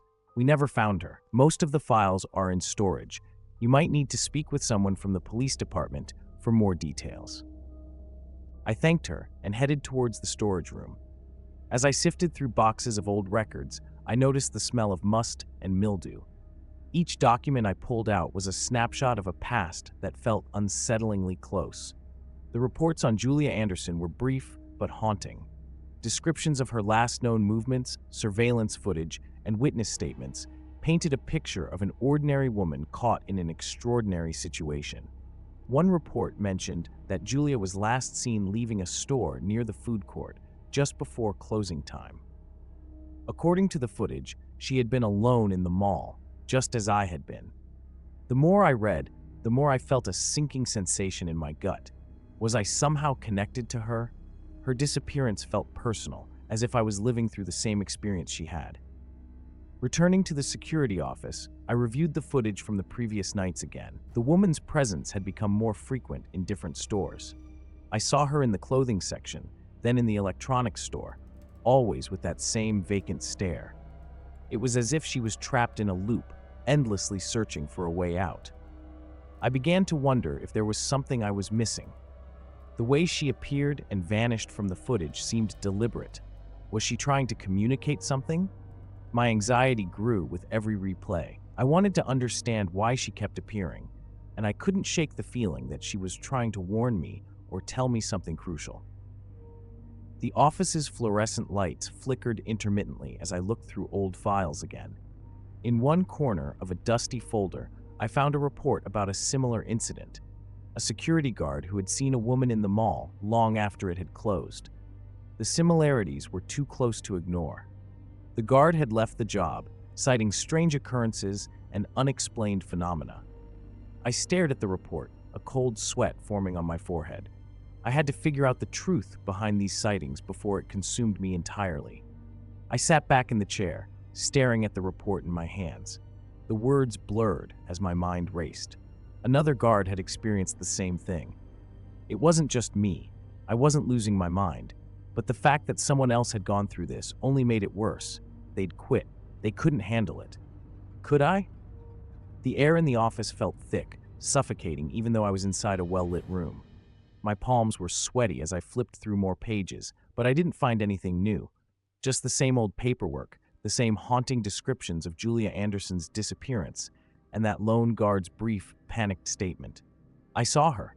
She was there, then she wasn't. I needed answers, something concrete to hold on to. I decided to check the security footage one more time. I pulled up the screens, and as the footage played, there she was, again. Same place, standing by the window of that store.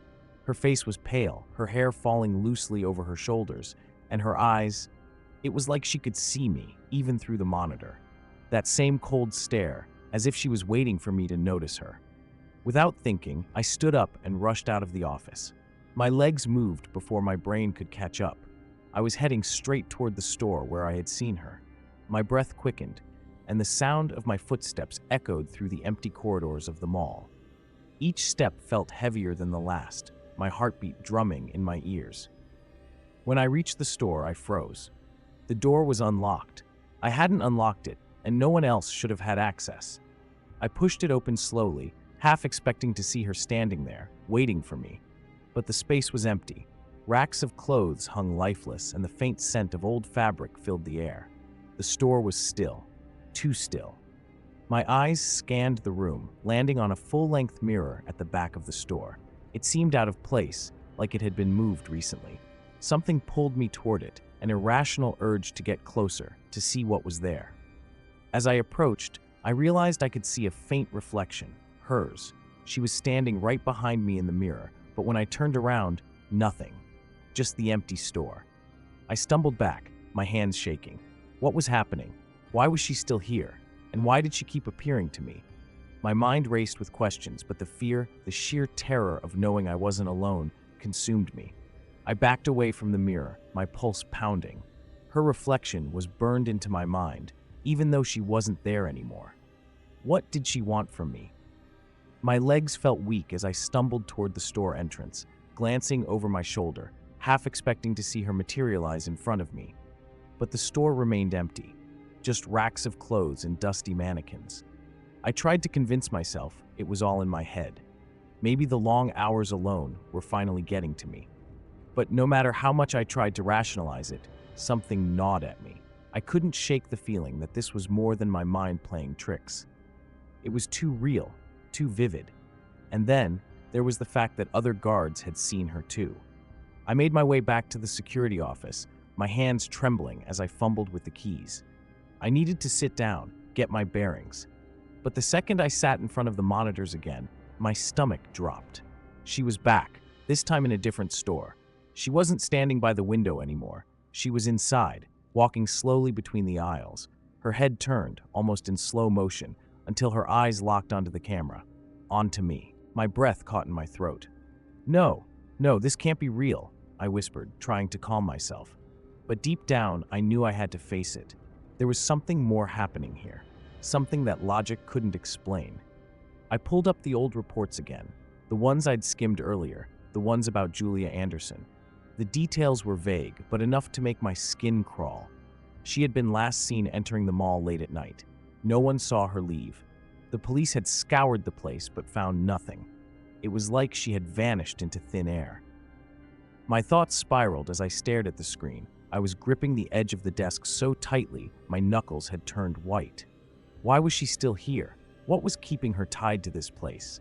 And why, after all these years, was she showing herself now? The next few minutes passed in a blur. I found myself standing again, moving toward the door, heading straight for the store she was now in. I didn't even know why I was doing it. Part of me wanted to confront her, to demand answers. But a bigger part of me, deep down, was terrified of what I might actually find. I reached the store and froze at the entrance. The lights inside flickered weakly, casting long shadows over the merchandise. I stepped inside, heart pounding in my ears, the faint hum of the mall's ventilation system filling the space. As I moved deeper into the store, I noticed something I hadn't before. A faint smell, like old perfume, hanging in the air, growing stronger the closer I got to the back. And then, out of the corner of my eye, I saw movement. My head snapped toward the back of the store. A figure, her figure. But this time, she wasn't just watching, she was walking toward me, her steps slow, deliberate. My mouth went dry. I wanted to run, but my feet were glued to the floor. And then she spoke. Her voice was barely a whisper, but the words cut through me like ice. I never found the exit.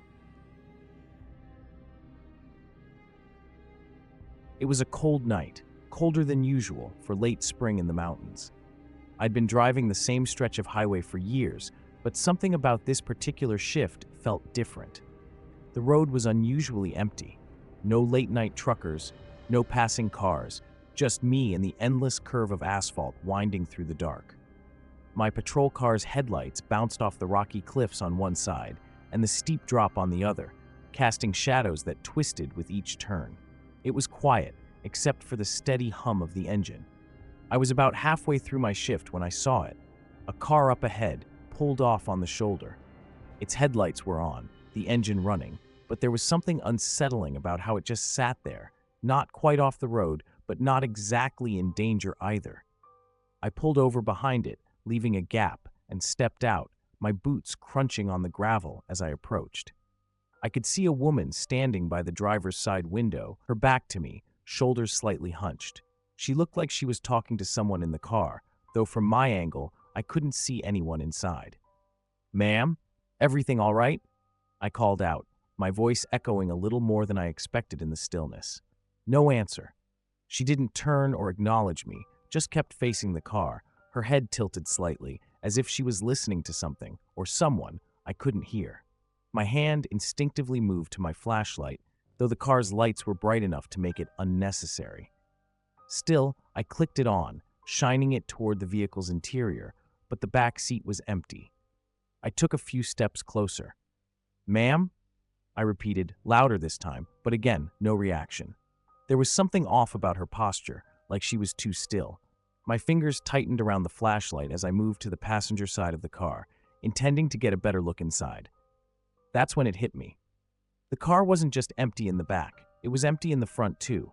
No driver, no one sitting in the seats. Nothing but shadows and the soft glow of the dashboard lights.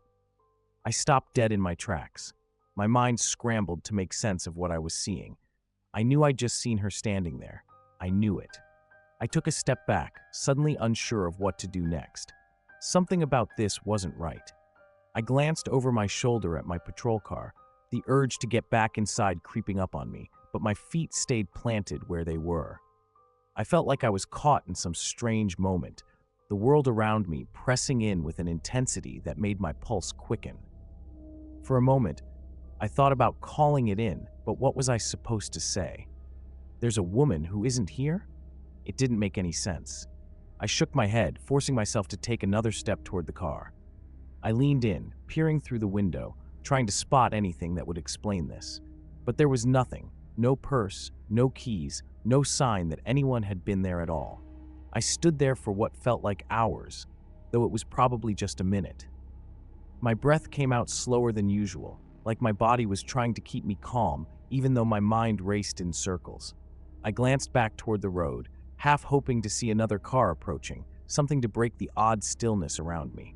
But it was just me, the highway stretching into the night, and the damn car with its empty seats. "Ma'am," I tried again, but my voice was quieter, unsure now. I stepped back, scanning the area, expecting her to be right there. She had been, hadn't she? I hadn't imagined her. I knew what I saw, but there was no one, just the whisper of the wind through the trees, the low hum of the car engine.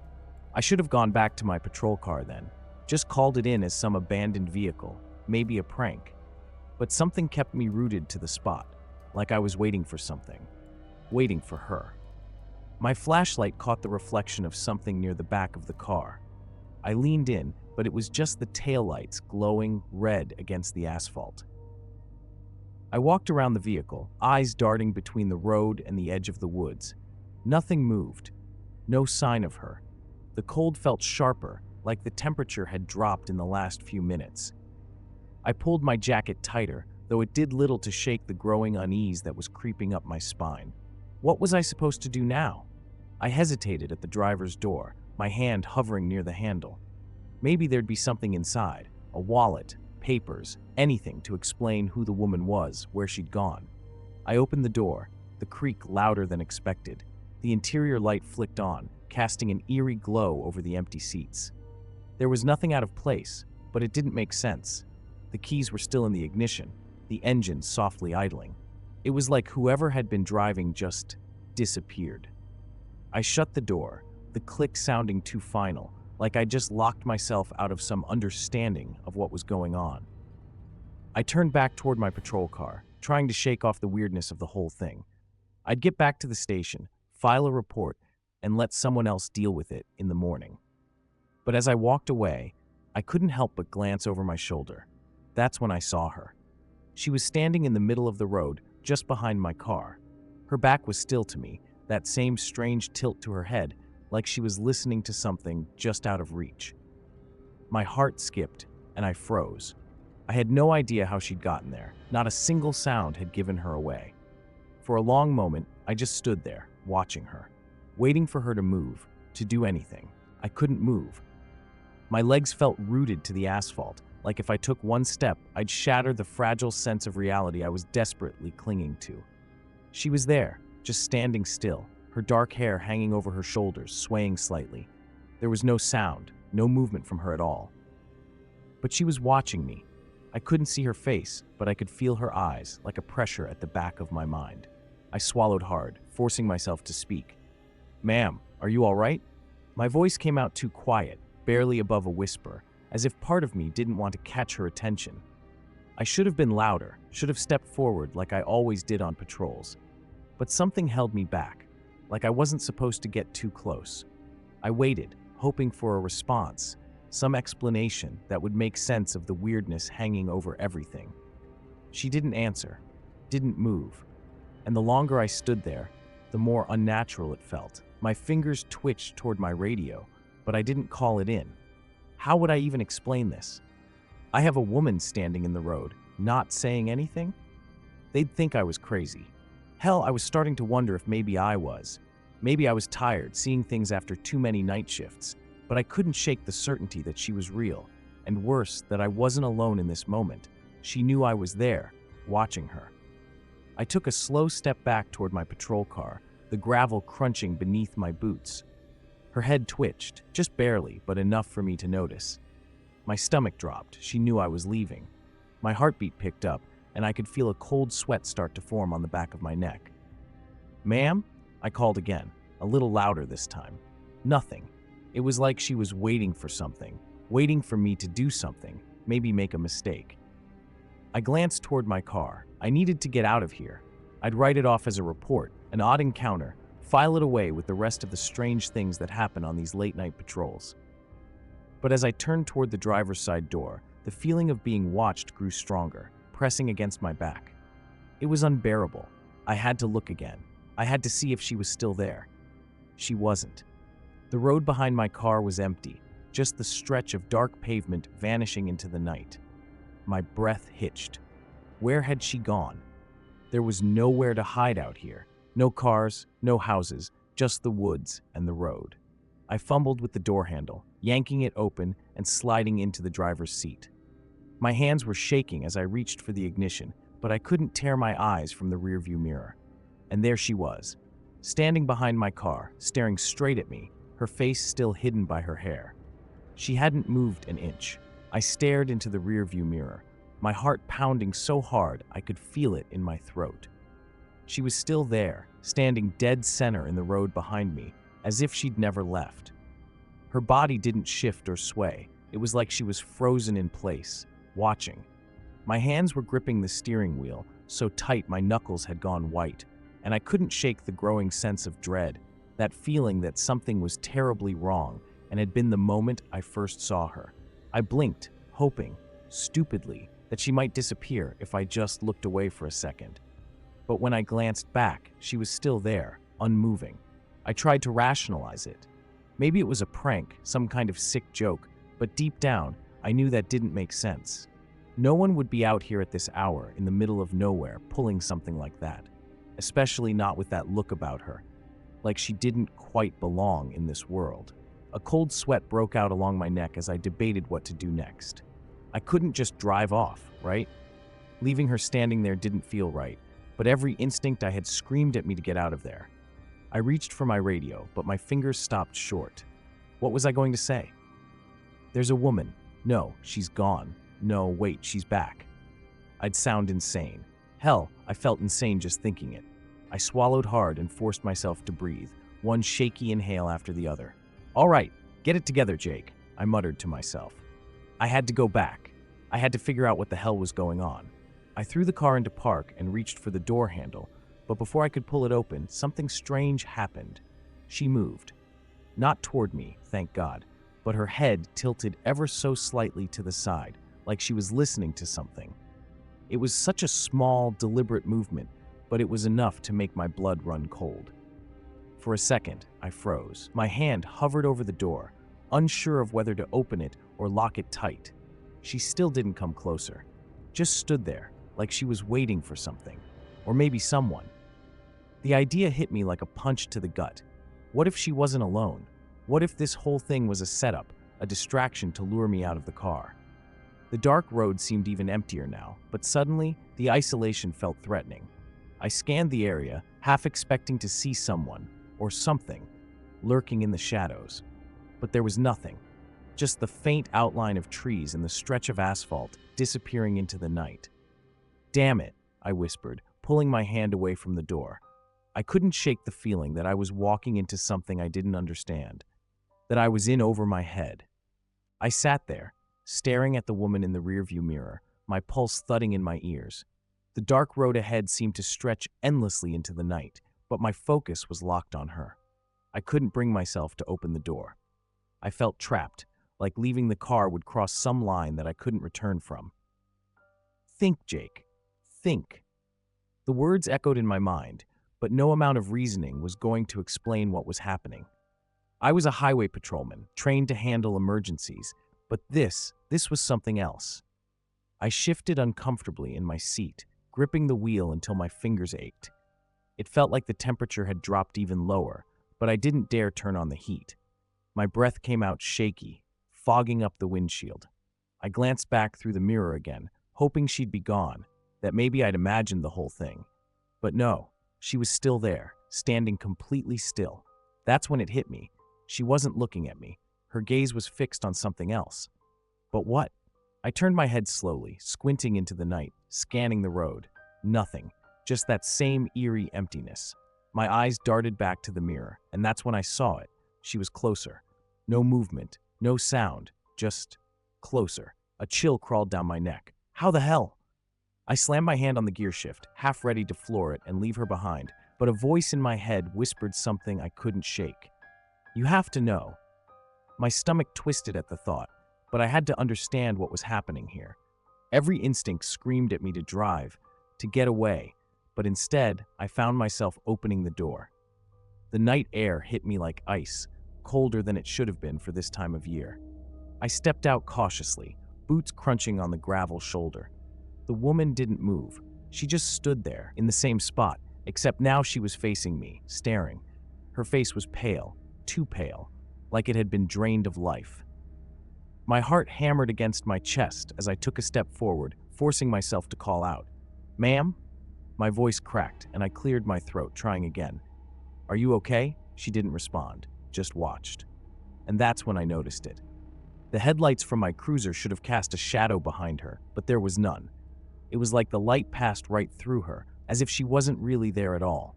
I froze. My mind raced, trying to make sense of what I was seeing. Maybe it was a trick of the light, or maybe I was just exhausted from the long shift. But deep down, I knew. This wasn't exhaustion, and it wasn't the dark playing tricks. This was real as the cold biting at my skin. I backed up, one slow step at a time, eyes locked on her. I didn't want to turn my back, didn't trust what might happen if I looked away. But as I reached the door of my cruiser, the woman did something that nearly made my heart stop. She smiled. It was small at first, barely a twitch at the corner of her lips, but it grew, stretching across her face in a way that made my skin crawl. Then, she vanished. 1 second she was there, and the next, no fading, no sound, just nothing. I stumbled back into my car, slamming the door behind me, hands trembling as I jammed the key into the ignition.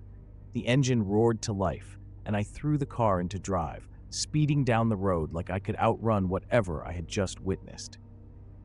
But as I glanced in the rearview mirror one last time, my heart dropped. The road was empty, no sign of the woman, no sign of the car she had been standing beside. But then, in the reflection, I saw something else. Someone was sitting in the back seat of my cruiser. Working the night shift as a security guard in an underground parking lot sounds dull to most people, but I always liked the quiet. There's something almost peaceful about it, you know? The hum of the fluorescent lights overhead, the occasional car engine echoing through the empty levels, and the steady rhythm of my rounds. It's not exactly thrilling, but I didn't sign up for excitement. I signed up for solitude. That is, until the gate started opening. It began about a month ago. At exactly 2:30 a.m., I'd hear the mechanical groan of one of the security gates opening on its own. The first time it happened, I figured it was a glitch. Machines mess up, right? I checked the monitors. Nothing. No cars, no movement on the cameras, just the gate slowly rising like it was letting someone in. I logged the incident, shrugged it off, and went back to my coffee. But then it happened again, and again, always at the same time, down to the minute. 2:30 a.m., the gate would lift for no reason. I'm not the kind of guy who scares easy, so at first, I chalked it up to a technical issue, but after the third or fourth time, it started to bug me. Why the same gate? Why the same time? I asked the maintenance guys to take a look, and they ran every diagnostic they could think of. The system was fine, they said. No errors. The gate shouldn't have been moving at all. That's when the unease started to set in. I don't believe in the paranormal. I never have. But there was something off about this, something that made my skin crawl. I started watching the monitors more closely around 2:30, waiting for the gate to do its thing. It was like clockwork. One minute everything's normal, the next the gate's wide open, like it's waiting for someone to drive through. The cameras never caught anything. No movement, no shadow, just an empty lot, and that damned gate. I kept telling myself it was nothing, but I couldn't shake the feeling that there was more to it. It wasn't just the gate anymore. I started noticing a cold draft that seemed to blow through right after the gate opened.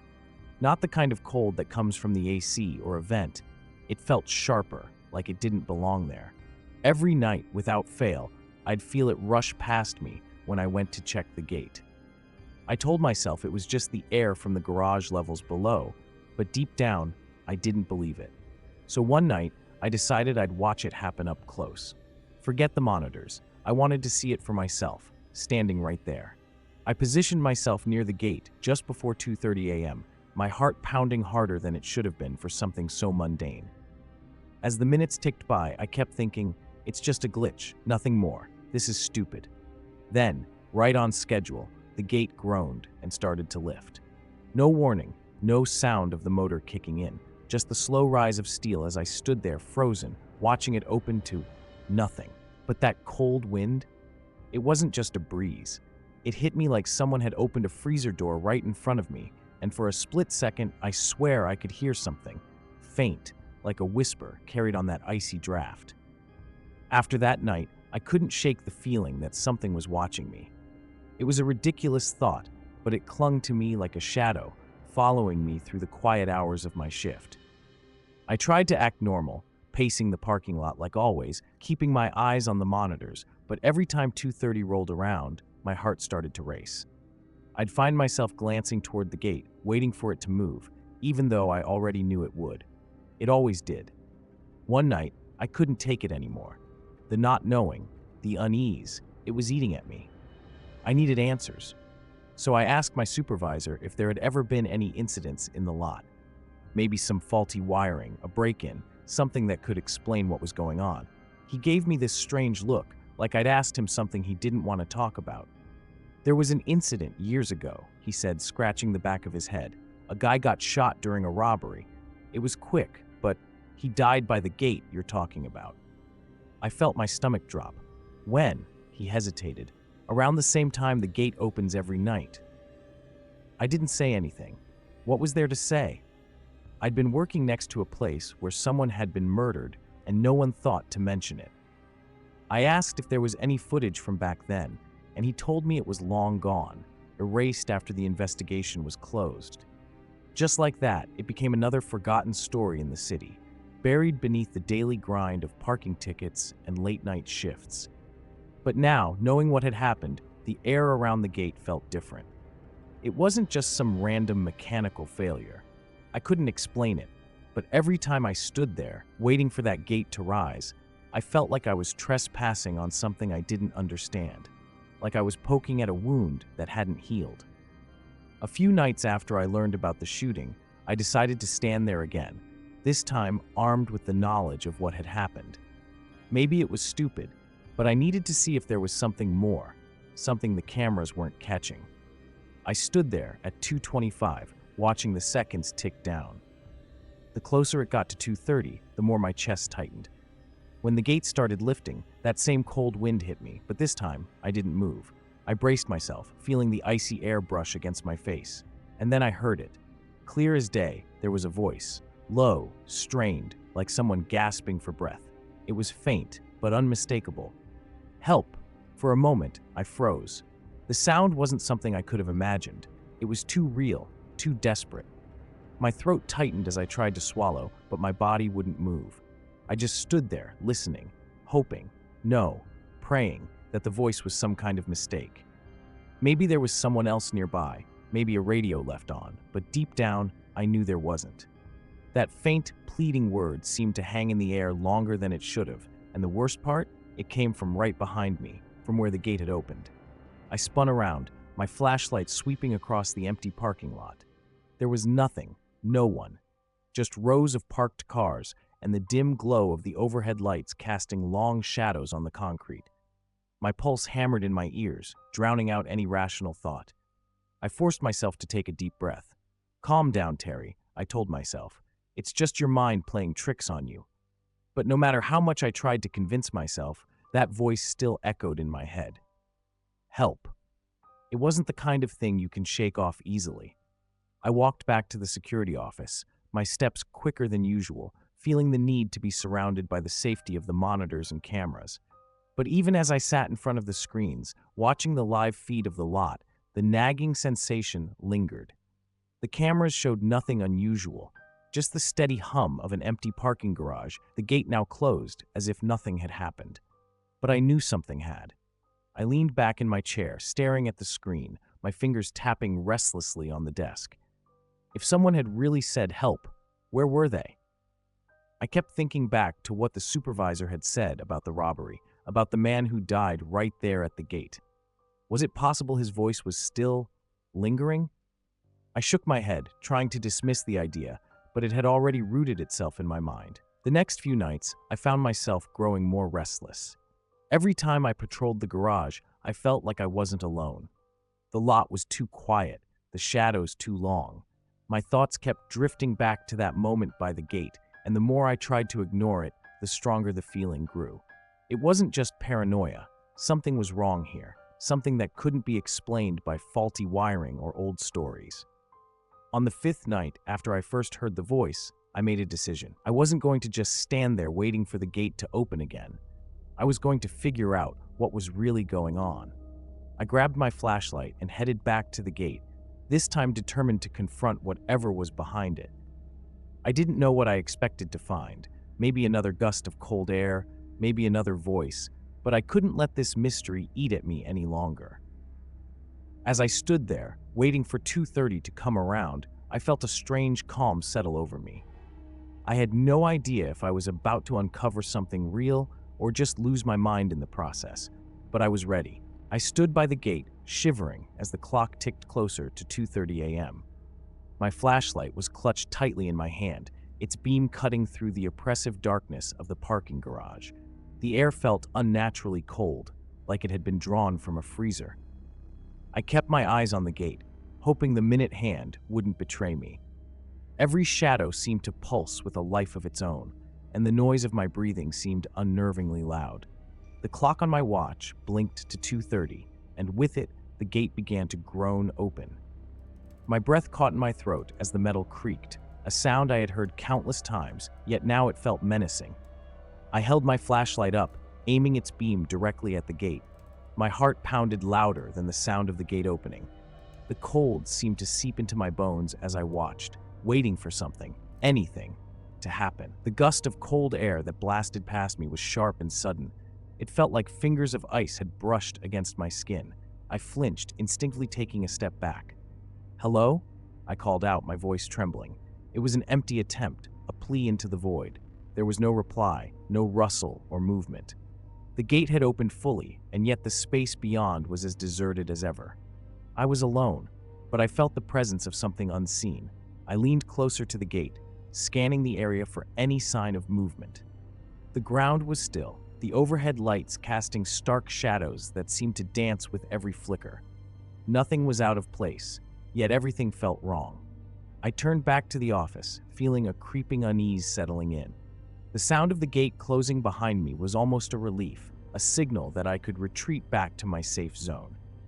Back in the office, I tried to focus on the monitors. The cameras, of course, showed nothing out of the ordinary, just static views of the empty parking spaces. I kept replaying the scene in my head, trying to rationalize what I had seen. Was it just a malfunction? A draft? The story about the man who died here kept replaying in my mind. Could this really be connected? I tried to tell myself it was all just coincidence, but my instincts told me otherwise. Every night after that, I found myself dreading 2:30 a.m.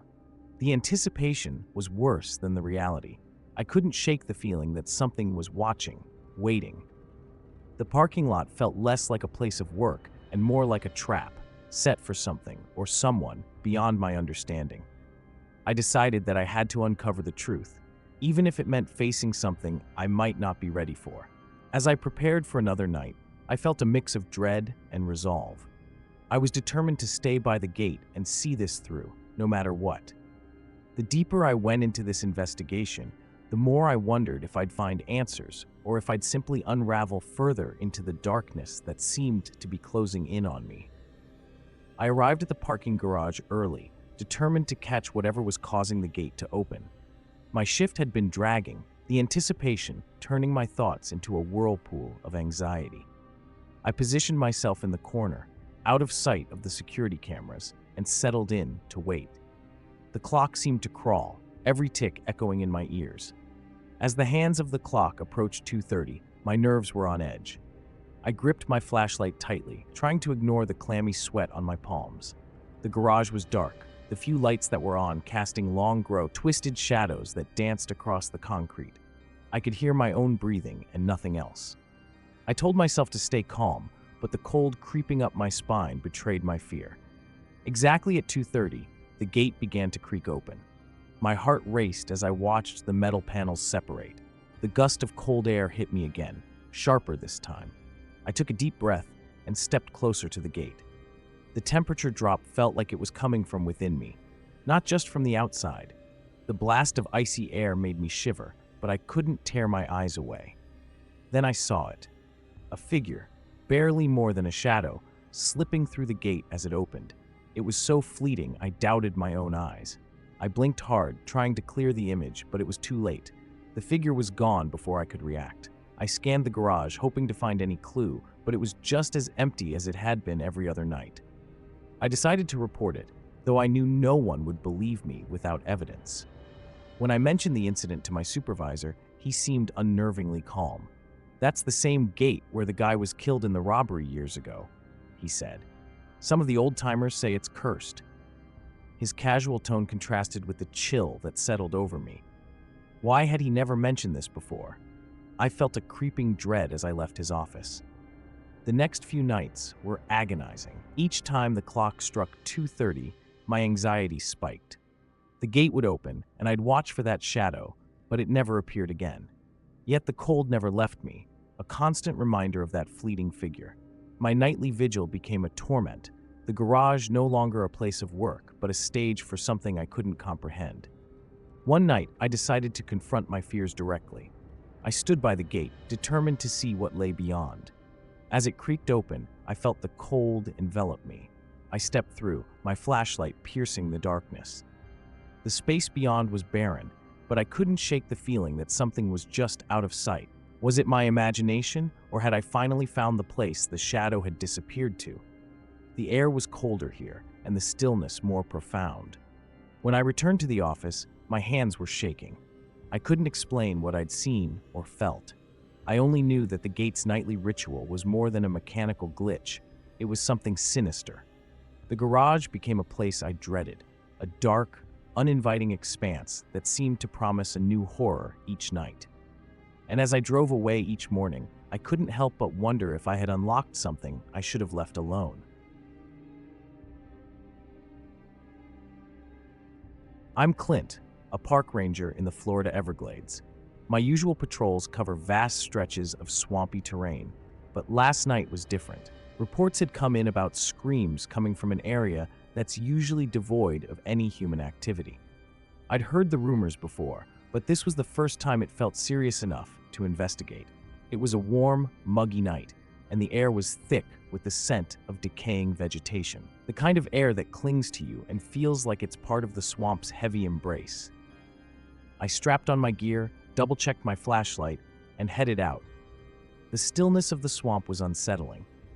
It's hard to explain, but there's a certain intensity in the quiet here, like the land is holding its breath. The further I went, the more I felt like something was off. My radio crackled with static, and the usual hum of insects seemed to fade. Then I heard it, faint whispers. They were too soft to make out, but they seemed to come from all around me. I stopped and tried to pinpoint the source, but the whispers just dissolved into the night, leaving only the sound of my footsteps and the occasional splash from the swamp. As I pushed deeper into the muck, I spotted an old hunting cabin, barely visible through the dense trees. It wasn't on any of my maps. My flashlight cut through the darkness, revealing a dilapidated structure with peeling paint and broken windows. I felt a shiver run down my spine. Why was this place here? And why hadn't I seen it before? I approached cautiously, pushing aside the overgrown brush that had nearly swallowed the cabin. Inside, it was as if time had stopped. Clothes were strewn across the floor, along with some personal items, a hunter's jacket, a worn-out hat, a half-empty can of beans. The way things were left behind, hastily and without care, gave me a chill. I took a few quick photos, feeling the oppressive weight of the cabin's silence pressing in on me. Leaving the cabin, I felt an increasing sense of unease. I couldn't shake the feeling that I was being watched. Every time I glanced over my shoulder, the shadows among the trees seemed to shift, just out of sight. My flashlight flickered, and I couldn't help but wonder if my own mind was playing tricks on me. The whispers from earlier seemed to grow louder, though I still couldn't decipher their meaning. The swamp was alive with unseen presences, and I couldn't escape the feeling that I had stumbled into something I wasn't meant to find. I decided to head back toward the main area, but the unease only grew stronger. The path I followed was muddy and treacherous, with each step making a squelching sound. My boots felt heavy, weighed down by the swamp's mire, and the air seemed to close in tighter with every breath I took. The shadows played tricks on me as I walked, and the branches seemed to reach out like grasping fingers. I kept glancing over my shoulder, half expecting to see someone or something lurking behind me. My flashlight flickered again, making the darkness seem even more oppressive. I tried to focus on the path, but my mind kept wandering back to that cabin. There was something profoundly wrong about it. It wasn't just the disarray or the eerie silence. It felt like it was waiting, almost as if it was biding its time. As I neared the edge of the swamp, the whispers returned. This time, they were clearer, though still unintelligible. They seemed to seep from the trees themselves, wrapping around me. I quickened my pace, trying to drown out the sound by focusing on my surroundings. The swamp was supposed to be a natural maze, but tonight it felt like an inescapable trap. When I finally made it back to my truck, I leaned against it, trying to steady my breathing. I glanced at the cabin one last time, the flickering light of my truck's headlights casting long, distorted shadows. Something didn't sit right about the way the cabin seemed to watch me. I tried to rationalize it. Maybe it was an old hunting shack that someone had built and forgotten. But the more I thought about it, the more questions I had. Back at the ranger station, I pulled up old reports and records, hoping to find some explanation. It was then I came across the file about the missing hunters.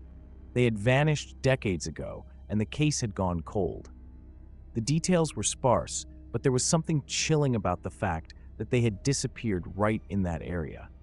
I had a sinking feeling that I had stumbled onto a part of the Everglades that held more than just memories. The more I learned, the heavier the atmosphere seemed to become. The cabin, the whispers, the missing hunters, it all felt like pieces of a puzzle that were starting to fit together in a disturbing way. I knew I had to return to that cabin, but I was torn between my duty and an instinctive dread. As I prepared for another night in the swamp, I couldn't shake the feeling that something was following me, waiting for me to return. The next evening, I geared up for another patrol, more determined than ever to uncover what was really going on in that swamp. I told myself it was just my imagination playing tricks, but the unease had settled in my gut. As I drove back to the edge of the Everglades, the oppressive humidity seemed even more stifling than usual.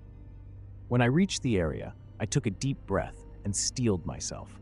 The swamp's usual chorus of croaking frogs and chirping insects did little to soothe my nerves. Each sound seemed to amplify my growing anxiety.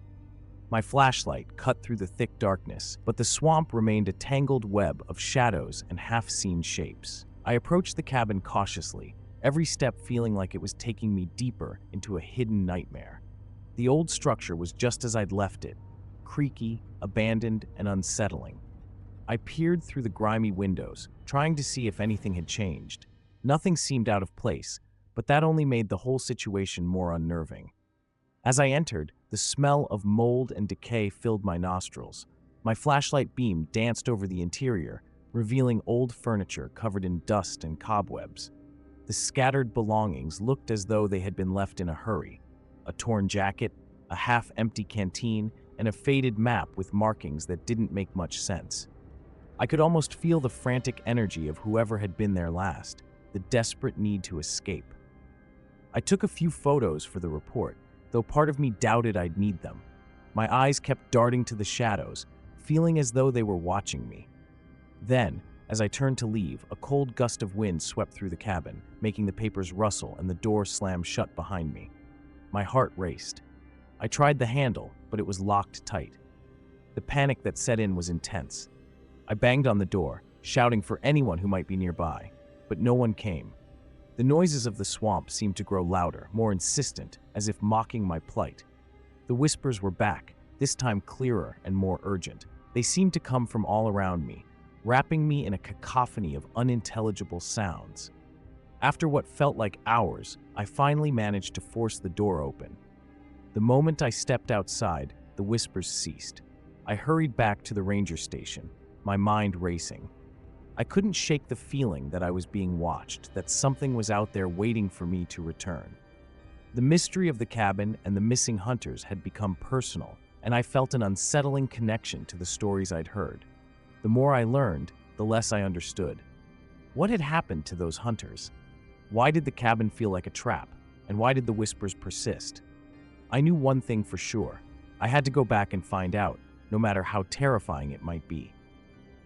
I returned to the swamp the next evening, feeling an odd mixture of dread and determination. The night was cooler, and the air seemed charged, though I couldn't explain why. I parked my truck and adjusted my flashlight, the beam slicing through the encroaching darkness. I had to find answers, even if I didn't know what I was looking for. The swamp seemed more alive than before, with every rustle of leaves and snap of twigs magnified in the oppressive quiet. I retraced my steps to the cabin, my boots squelching in the muck. Each step felt heavier, and the feeling of being watched grew stronger. Shadows flitted at the edges of my vision, just out of reach. When I reached the cabin, I noticed something I hadn't before: a series of scratches on the wooden doorframe. They were faint, almost imperceptible unless you were looking closely. I ran my fingers over them, trying to gauge their depth. The marks looked like clawing, as if someone or something had desperately tried to escape. The realization sent a shiver through me. Inside, I found more signs of haste. A broken chair lay on its side, and a torn piece of paper was stuck to the floor, partially obscured by the dust. I carefully lifted it and saw a crude map with a series of X's marked in different locations. One X was circled and had the word "help" scrawled next to it. My stomach twisted. This wasn't just a deserted cabin. It had been a site of desperation and fear. As I studied the map, a sound came from outside, a faint rustling that was quickly stifled. My heart pounded in my chest. I peered through the window but saw only shadows dancing in the moonlight. The whispers were back, growing louder and more distinct, yet still indecipherable. They seemed to follow me, like an echo of something far worse. Suddenly, the temperature dropped. I could see my breath forming in small clouds. I felt a presence behind me, though I dared not turn around. The whispers grew louder, as if urging me to leave. My flashlight flickered, and I had to fight the urge to run. I forced myself to remain calm, though every instinct screamed at me to get out of the swamp. I finally made it back to my truck, my nerves frayed and my mind racing. I had to piece together what I'd learned. The scratches on the door, the frantic map, the whispers, it all pointed to something terrifying and unresolved. I knew the danger was real, and whatever was out there in the swamp had been waiting a long time for someone to come poking around.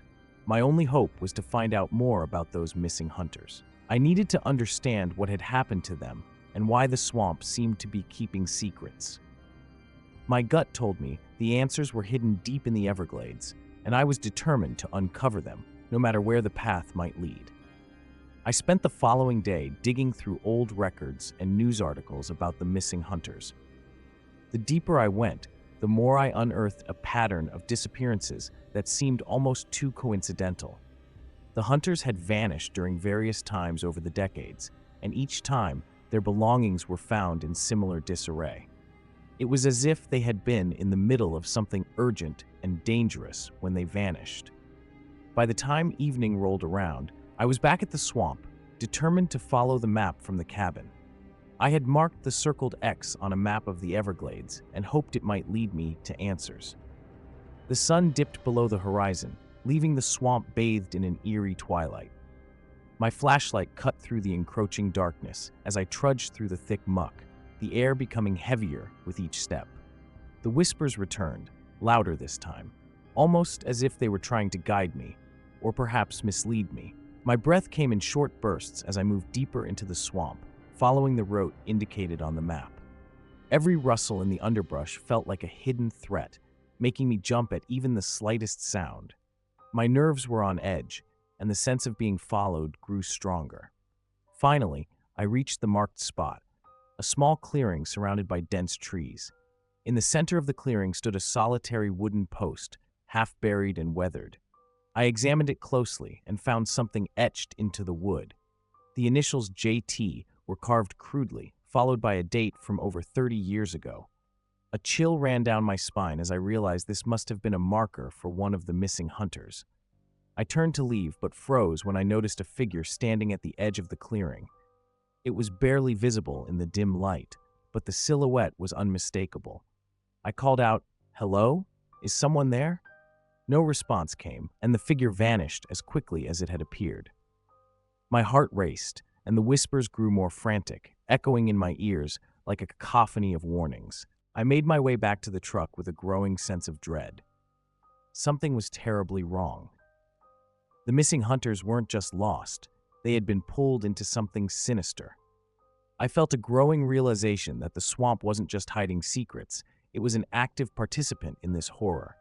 Whatever force was at play had been waiting for someone like me to come poking around. The map, the scratches, the whispers, they were all part of a larger, more terrifying picture.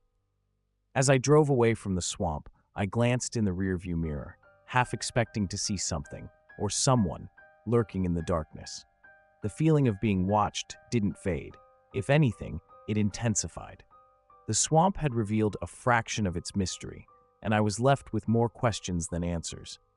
The terror I felt was real, and it wasn't just the swamp's secrets I was up against. It was something far more sinister that thrived in the shadows of the Everglades.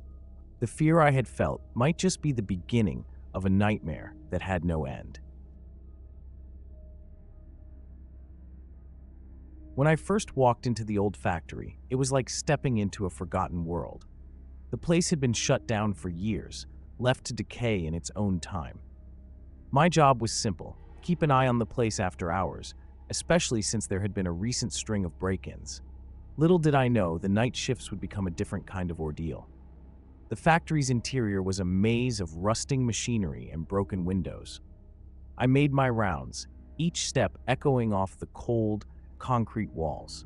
The corridors seemed endless, and the only sound besides my footsteps was the occasional drip of water from a leaky pipe.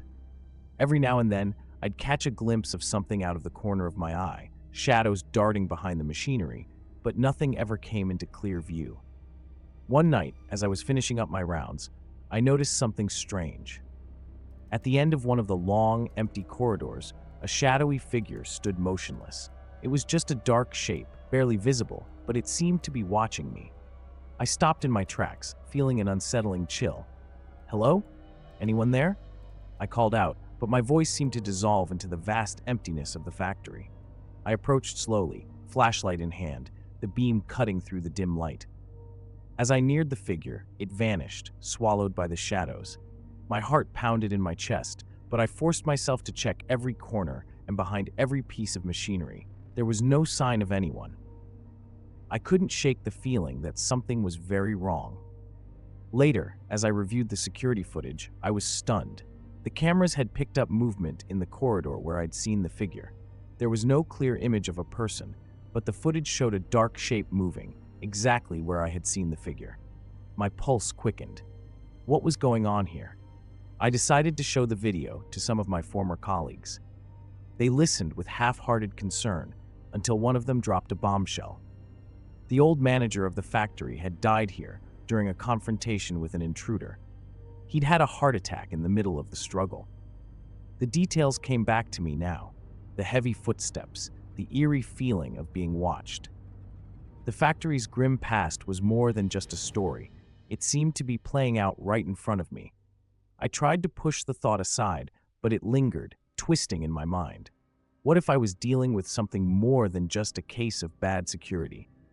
As I headed back for another night, the factory felt different. The shadows seemed deeper, the silence thicker. I couldn't shake the image of that dark figure watching me from the end of the corridor. It was clear that my nights here were only beginning, and whatever was haunting this place was not ready to let me forget. I couldn't get the shadowy figure out of my head. It was a sight I'd never forget. The feeling of being watched lingered, making every step through the factory feel heavier. My colleagues' stories about the old manager's death replayed in my mind, each detail adding weight to my growing unease. That night, as I did my rounds, the factory seemed even more oppressive. The dim lighting cast long, spidery shadows on the walls. Every creak and groan of the building seemed magnified, as if the factory itself was alive and restless. I told myself it was just my imagination running wild, but I couldn't ignore the sense of dread that seemed to seep into my bones. Passing the same corridor where I had seen the figure, I found myself checking over my shoulder more often than usual. The old machinery loomed over me like silent sentinels, their rusty, skeletal frames casting strange shadows. I tried to shake the feeling, but it was as if the walls themselves were whispering to me, urging me to leave. I was halfway through my shift when the sound of heavy footsteps echoed down the hallway. It was the same rhythmic thud I had heard before. My flashlight flickered as I turned towards the noise. The footsteps continued, steady and deliberate. "Hello?" I called out, my voice trembling slightly. There was no response, only the sound of my own echo bouncing back at me. When I reached the end of the corridor, the sound abruptly stopped. I shined my light around, scanning every dark corner. Nothing. I felt like a fool standing there, searching for something that might not even exist. But the footage from earlier had been clear. Something or someone was moving around this place. The next morning, I reviewed the security footage again, hoping for some clue. The footage from the night before was blurry, but there was definitely movement. It was more unsettling to watch it in the daylight, seeing how the figure moved almost imperceptibly, just enough to make you question your sanity. I reached out to a few more people who knew the factory's history. The more I learned, the more it seemed like the old manager's death wasn't just a tragic accident, but part of something much darker. I tried to stay calm, but my nerves were frayed. The factory felt like a giant trap, with shadows waiting to pounce and echoes of a past I couldn't escape. I began to feel like a pawn in a game I didn't understand. Each night felt like a step deeper into a labyrinth with no clear way out. I needed answers, but the deeper I looked, the more it seemed that I was treading on ground that should have been left undisturbed. The factory seemed even more unsettling as the nights went on. Each time I walked through its abandoned halls, the oppressive feeling grew stronger. The heavy air seemed to press in from all sides. It wasn't just the memories of the shadow I'd seen. Something felt wrong. The occasional drips from old pipes sounded like distant footsteps, making me jump at every little noise. One night, I found myself in the break room, sitting in the dim light of my flashlight. The old furniture was covered in dust, and the room had an eerie stillness. I reviewed the footage again, hoping to spot something new. The static on the screen was a cruel reminder of how little I understood. The movements were sporadic, as if someone or something was deliberately staying out of view. "Why are you hiding?" I muttered to the empty room, frustrated.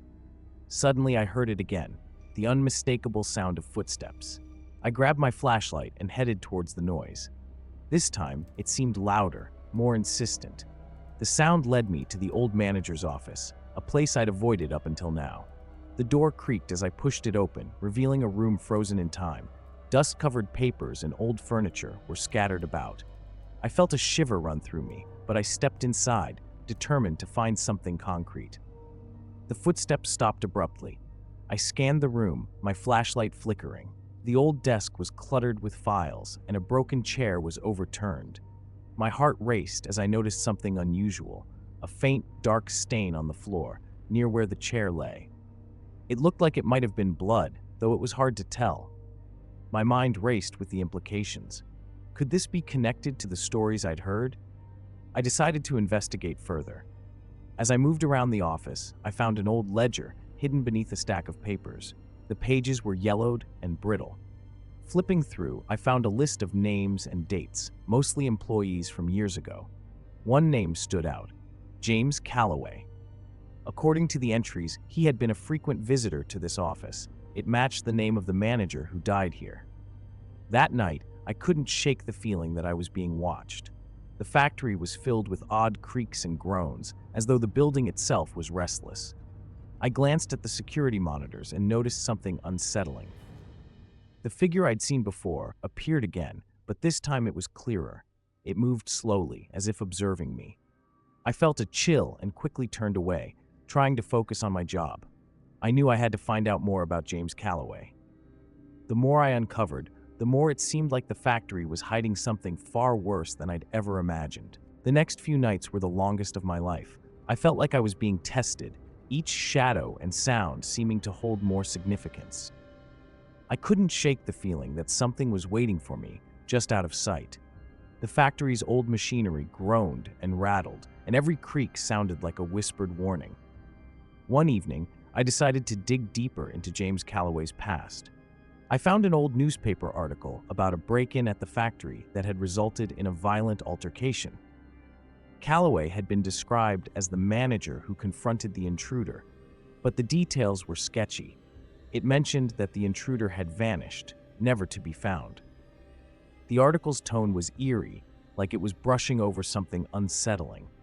As I reviewed the security footage once more, I noticed something I hadn't before. The figure I saw in the hallway seemed to have a peculiar gait, almost deliberate. I decided to follow this trail, hoping it would lead to answers. My flashlight cut through the darkness, and I ventured into areas of the factory I had previously avoided. The space was dense with the smell of rust and decay. Each step seemed to echo louder than the last, amplifying my unease. At the end of one corridor, I came across a hidden room behind a stack of old crates. Inside, there was a desk covered in dust and a filing cabinet full of outdated documents. I rifled through the papers, hoping to find more about Calloway. Amidst the clutter, I discovered a personal diary. The pages were filled with entries about Calloway's increasing paranoia and strange occurrences within the factory. He had written about feeling watched, hearing footsteps, and seeing fleeting shadows. Reading it made my skin crawl. His fears mirrored my own experiences, making me question if I was seeing what he had seen. I took the diary to my supervisor the next day, but he was dismissive. "Old stories and worn-out documents," he said with a shrug. "You've been working too hard, Marcus. The factory's just playing tricks on you." But his casual dismissal did nothing to ease my fears. If anything, it only fueled my determination to uncover the truth. That night, I decided to stay in the office where I'd found the diary. I set up a small camera and tried to stay alert. As hours passed, I couldn't shake the sensation of being watched. The air seemed to grow colder.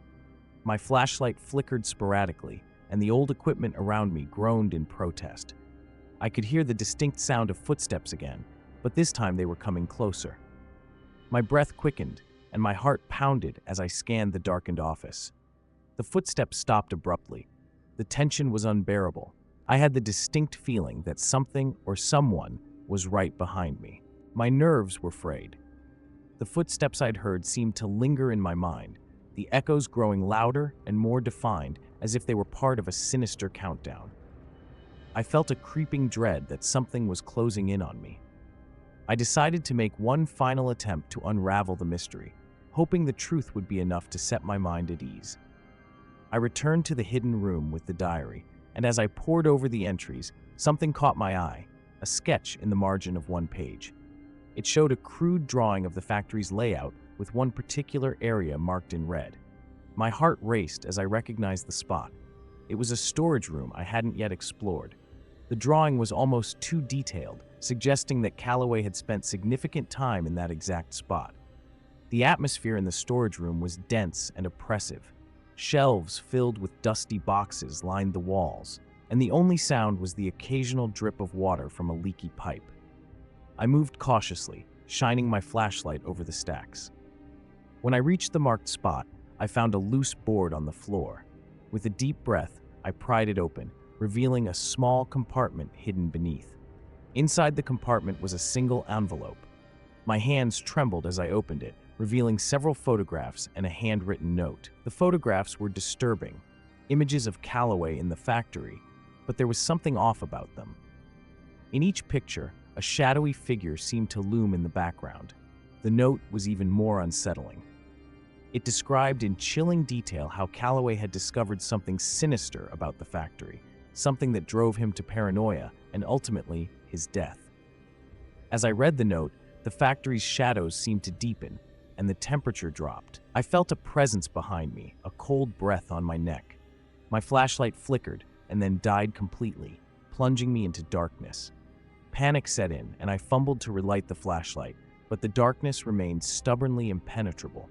Suddenly, I heard a low, menacing voice that was neither distant nor close, but seemed to come from all around. "You shouldn't have found this." The voice was distorted and echoing, a stark contrast to the straightforward threats I'd imagined. My heart raced uncontrollably. My first instinct was to flee, but I was paralyzed by a mix of fear and curiosity. The flashlight finally came back on, revealing the empty room once more. But the note and photographs were gone. In their place was a fresh smear of something dark and sticky on the compartment's walls. I could hardly breathe. I knew then that whatever was haunting this place wasn't just a figment of my imagination. It was real, and it was trying to keep its secrets hidden. I had uncovered something that went beyond the scope of any ordinary job. I left the factory that night with a profound sense of dread. I never returned. The pictures, the diary, the voice, everything pointed to a reality that was far more terrifying than I could have ever imagined. The factory remains abandoned, and I often wonder if anyone else has ever faced the same horrors. I don't know what truly lurks in the shadows of that place, but I do know one thing for certain. Some secrets are better left undisturbed. Every night, my routine was the same. Check the dam, inspect the river, and make sure everything was secure. It's a monotonous job, but it had its own kind of peace. The dam, standing against the rugged landscape of Montana, was isolated. I liked it that way. There was a strange comfort in the predictable nature of my work.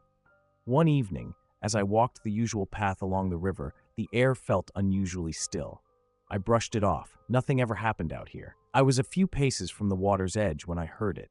A faint cry, almost like someone calling for help. I froze, trying to pinpoint where it came from.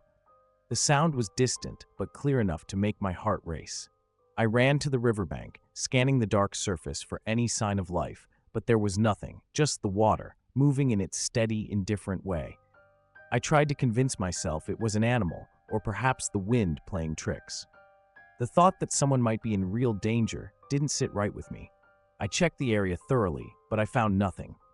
The river was calm, almost serene in the moonlight. The sound was gone as quickly as it came, leaving me with a gnawing unease.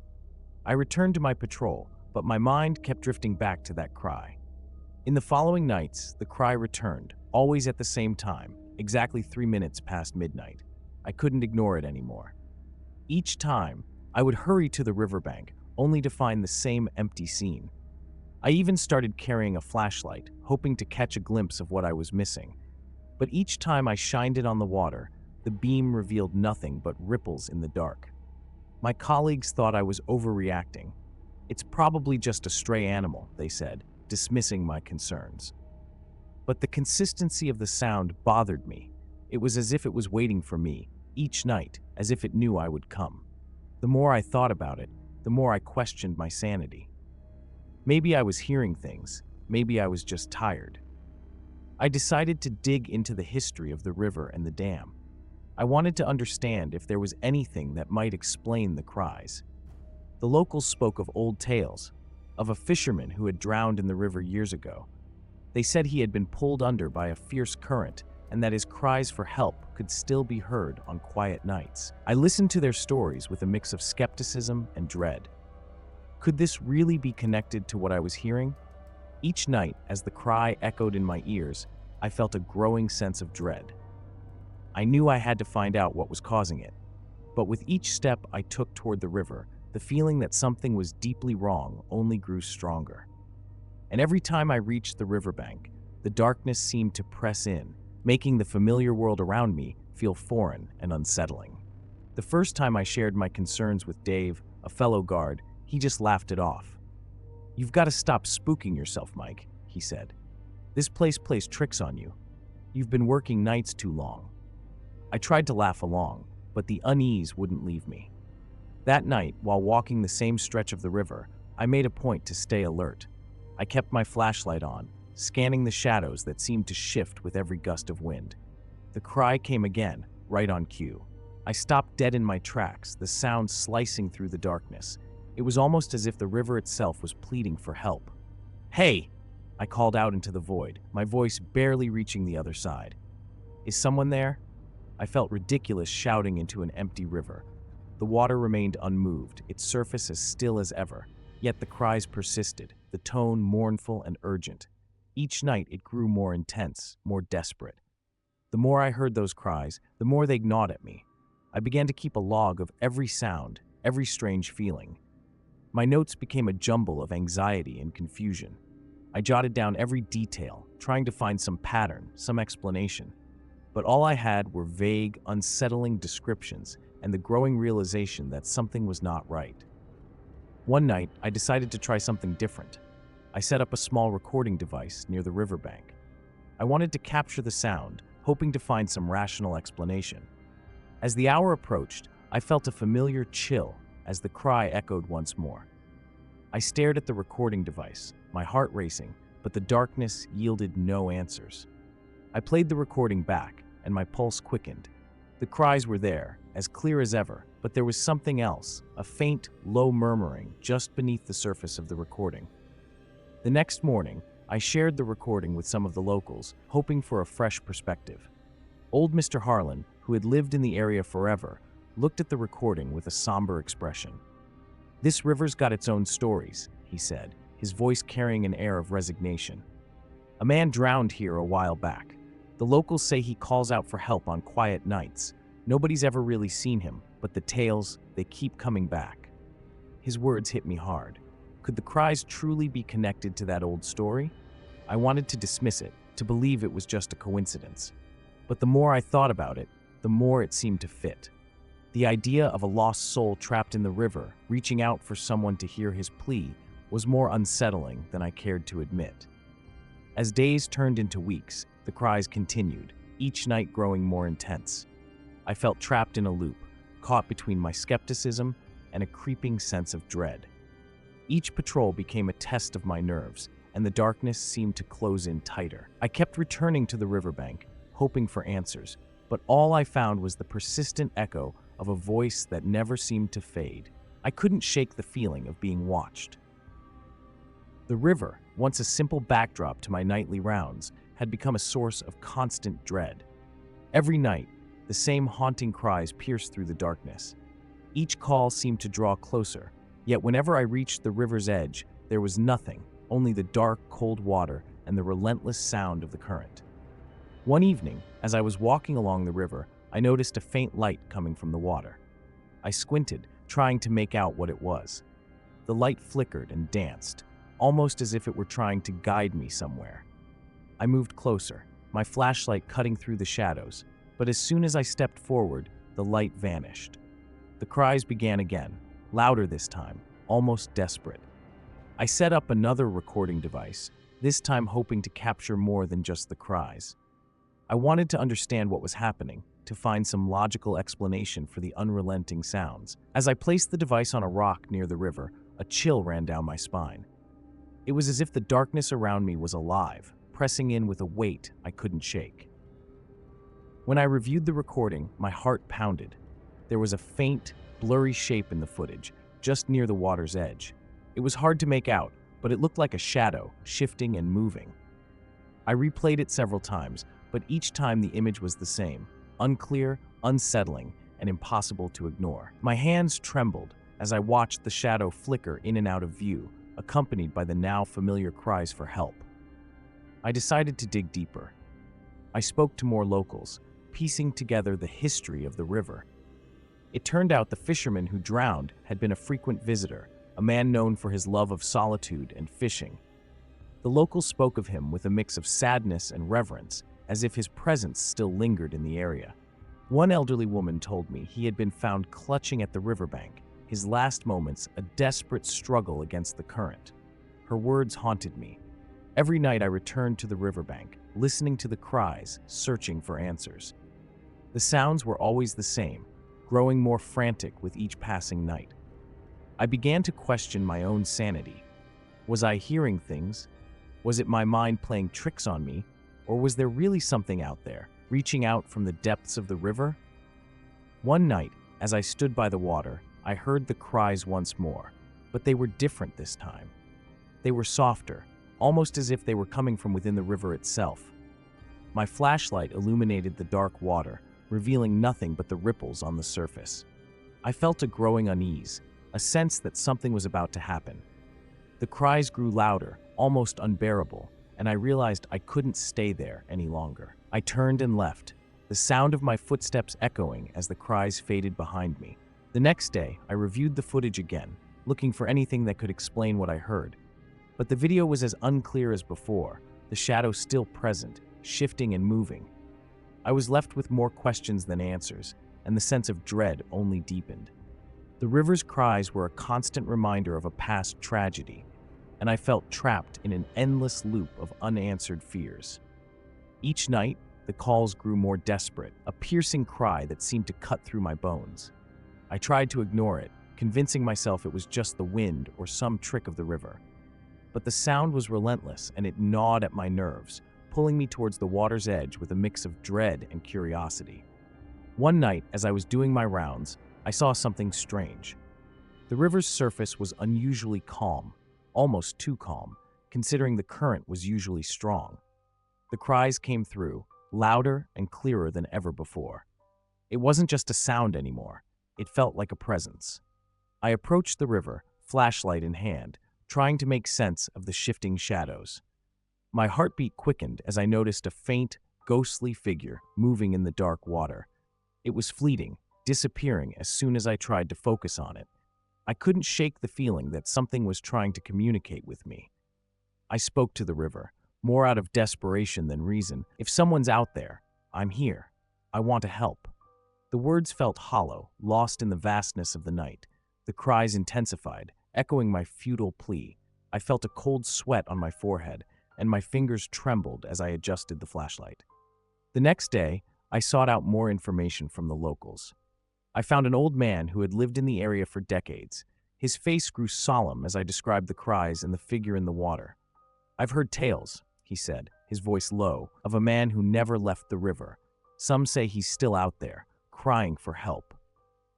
His words chilled me. It was clear that the story was well known in town, but I hadn't realized how deeply it affected people. That night, I decided to stay closer to the riverbank, hoping to capture something definitive on camera. I positioned myself behind a cluster of trees, peering through the darkness. The cries started up again, and the figure appeared more distinct than ever. It seemed to be reaching out, almost pleading. I could feel my breath coming in shallow gasps. Was it a trick of the light? Was my mind playing games with me? I leaned in closer, my heart pounding as the figure seemed to gain more clarity. I snapped several photos, hoping to capture something that could explain what I was seeing. The cries grew even louder, almost overwhelming. As I watched, the figure became more defined.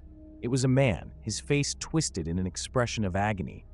I tried to steady my hand, but the flashlight flickered, and the figure vanished again. The next morning, I reviewed the footage. My hands were shaking as I looked at the images. There it was, an indistinct shape in the water, but unmistakably a human form. I couldn't explain it. The cries, the figure, everything seemed too real to be just a figment of my imagination. I knew I had to find answers, but the thought of facing that darkness again filled me with unease. The river had become a place of fear, a reminder of a tragedy that seemed to reach out from the past, and I was caught in its relentless grip. I decided to confront the river head-on that night, driven by a mix of fear and determination. The cries were louder than ever, piercing the stillness of the night. Each step I took towards the water felt like it was dragging me into something I might never escape from. The flashlight's beams sliced through the dark, but it did nothing to dispel the growing sense of dread. As I approached the river, the temperature seemed to drop. My breath misted in front of me, and the shadows stretched longer than usual. I glanced at my watch, 2 a.m., the time when the cries always began. My mind raced with questions. What was causing these noises? Was it a trick of my mind or something more sinister? I couldn't shake the feeling that something was deeply wrong. I saw the figure again, emerging from the water. It was clearer now, a man struggling, his face contorted in silent screams. My hands shook as I aimed the camera, desperate to capture something concrete. The figure's eyes seemed to lock onto mine, filled with an almost pleading desperation. I felt a chill run down my spine, not from the cold, but from the gaze of this spectral figure. The cries seemed to call my name, demanding my attention, dragging me into the water's edge. "Why are you still here?" I shouted into the darkness, my voice breaking. The water rippled violently, and for a moment, I thought I saw a shadowy hand reach out towards me. Panic set in, and I stumbled back, nearly falling into the river. I grabbed onto a tree branch to steady myself, my heart racing. The figure's eyes never left me, and the cries seemed to intensify with my fear. I reviewed the footage once more in the safety of my cabin, my hands still trembling. The images were disturbing. The figure was clearer, but what shocked me most was the reflection of my own face in the water. I hadn't noticed it before, but my expression mirrored the anguish and desperation I had seen on the figure. It was as if I was becoming part of this haunting. The next day, I spoke to the old man again, showing him the footage. His eyes widened as he watched the recordings. "This man," he said quietly, "he was a local fisherman who drowned here years ago. His body was never recovered. They say he's been calling out for help ever since, trapped between this world and the next." His words struck me like a cold wave. The local lore I had dismissed was now a terrifying reality. The revelation left me shaken. I couldn't escape the sense that I was now part of this ongoing tragedy. The figure's cries, the face in the water, it all felt like a prelude to something worse. I knew I had to leave, but a part of me felt bound to the river, as if the haunting was waiting for me to uncover its final secret. I could still hear the cries echoing in my mind, the desperate plea that seemed to resonate with a truth I wasn't ready to face.